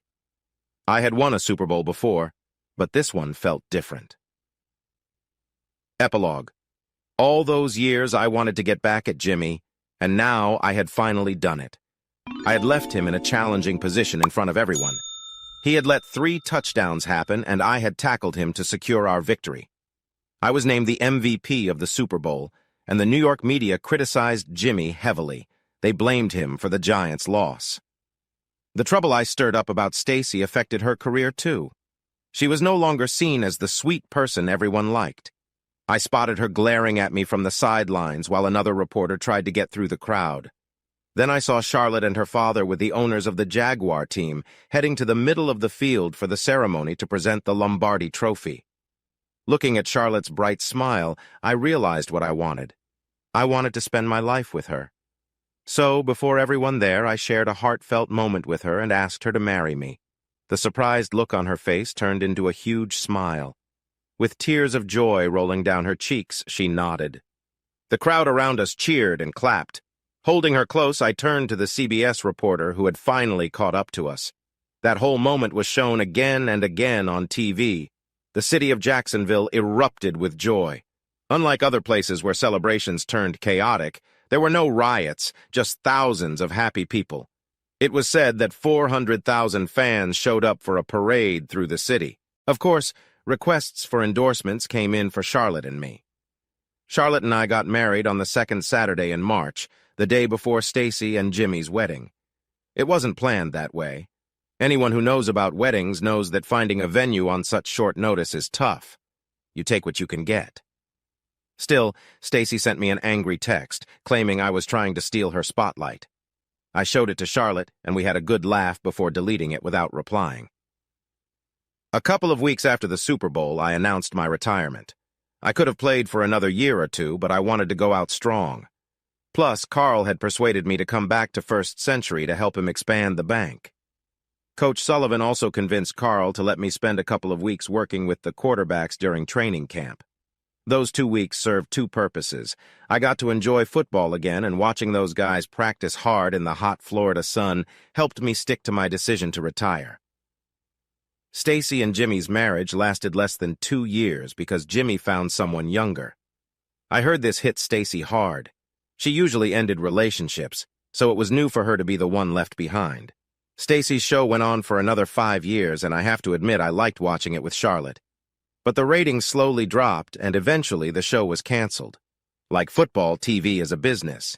If you're not making money, you're out. The last I heard, Stacy was working as a weather reporter in Toledo, Ohio. About 3 years after the Super Bowl, I ran into Stacy's mom, Linda. I always liked her, so I stopped to have coffee. She told me Stacy was having a tough time dealing with the breakup with Jimmy. Linda then patted my hand and said she missed having me as part of the family. I also learned something else about Stacy from a college friend of hers. That time she stepped back from school, claiming she had mono. Stacy didn't have mono. She withdrew due to a personal matter. Apparently there were complications that required medical attention. I'm not sure if it's true, but her friend said that because of the complications, Stacy can no longer have children. Jimmy's injury in the Super Bowl was just a strained ligament. He only played for another 6 months in New York before being traded to Detroit for a 7th-round pick. I think both Jimmy and the club were pleased with the change. He faced a lot of boos every time he played in New York. He finished the season in Detroit and played 1 more year before being let go. The last I heard, Jimmy had filed for bankruptcy and was selling real estate in California. I called Tabor from time to time, but TJ was still battling cancer. About 4 years later, I received a call from Tabor that brought me great sadness. The doctors had told him that TJ only had a few months to live. I quickly bought plane tickets for Gina, Tabor, and TJ to come to town. The owner of the team kindly invited TJ and his family to watch the game from a special box. I took TJ and Tabor to the locker room where the players were very kind. TJ passed away 3 weeks after the game. I flew out for the funeral, and it was one of the saddest moments of my life. I couldn't help but shed tears when I saw the little boy in the coffin wearing the jersey I had given him in the hospital. The loss of TJ deeply affected Gina and Tabor, but they found strength in each other. Their love helped them heal, and they welcomed 3 more daughters into their family. Each year, around Halloween, Charlotte and I would invite Tabor and his family to visit us in Jacksonville for a week. One of our traditions was to attend a Jacksonville Jaguars game together. Our families would wear Jaguar jerseys with TJ and the number 9 on the back. 9 was TJ's favorite number, which also happened to be my number when I played for the Jaguars. Life has a way of moving forward. One night, while Charlotte and I were close on the couch, she shared a new way of looking at my past relationships. "You really should thank Jimmy," my wife said, resting her head on my shoulder. "Why would I want to thank someone like him?" I replied with a laugh. "Think about it," she said, lifting her head to meet my gaze.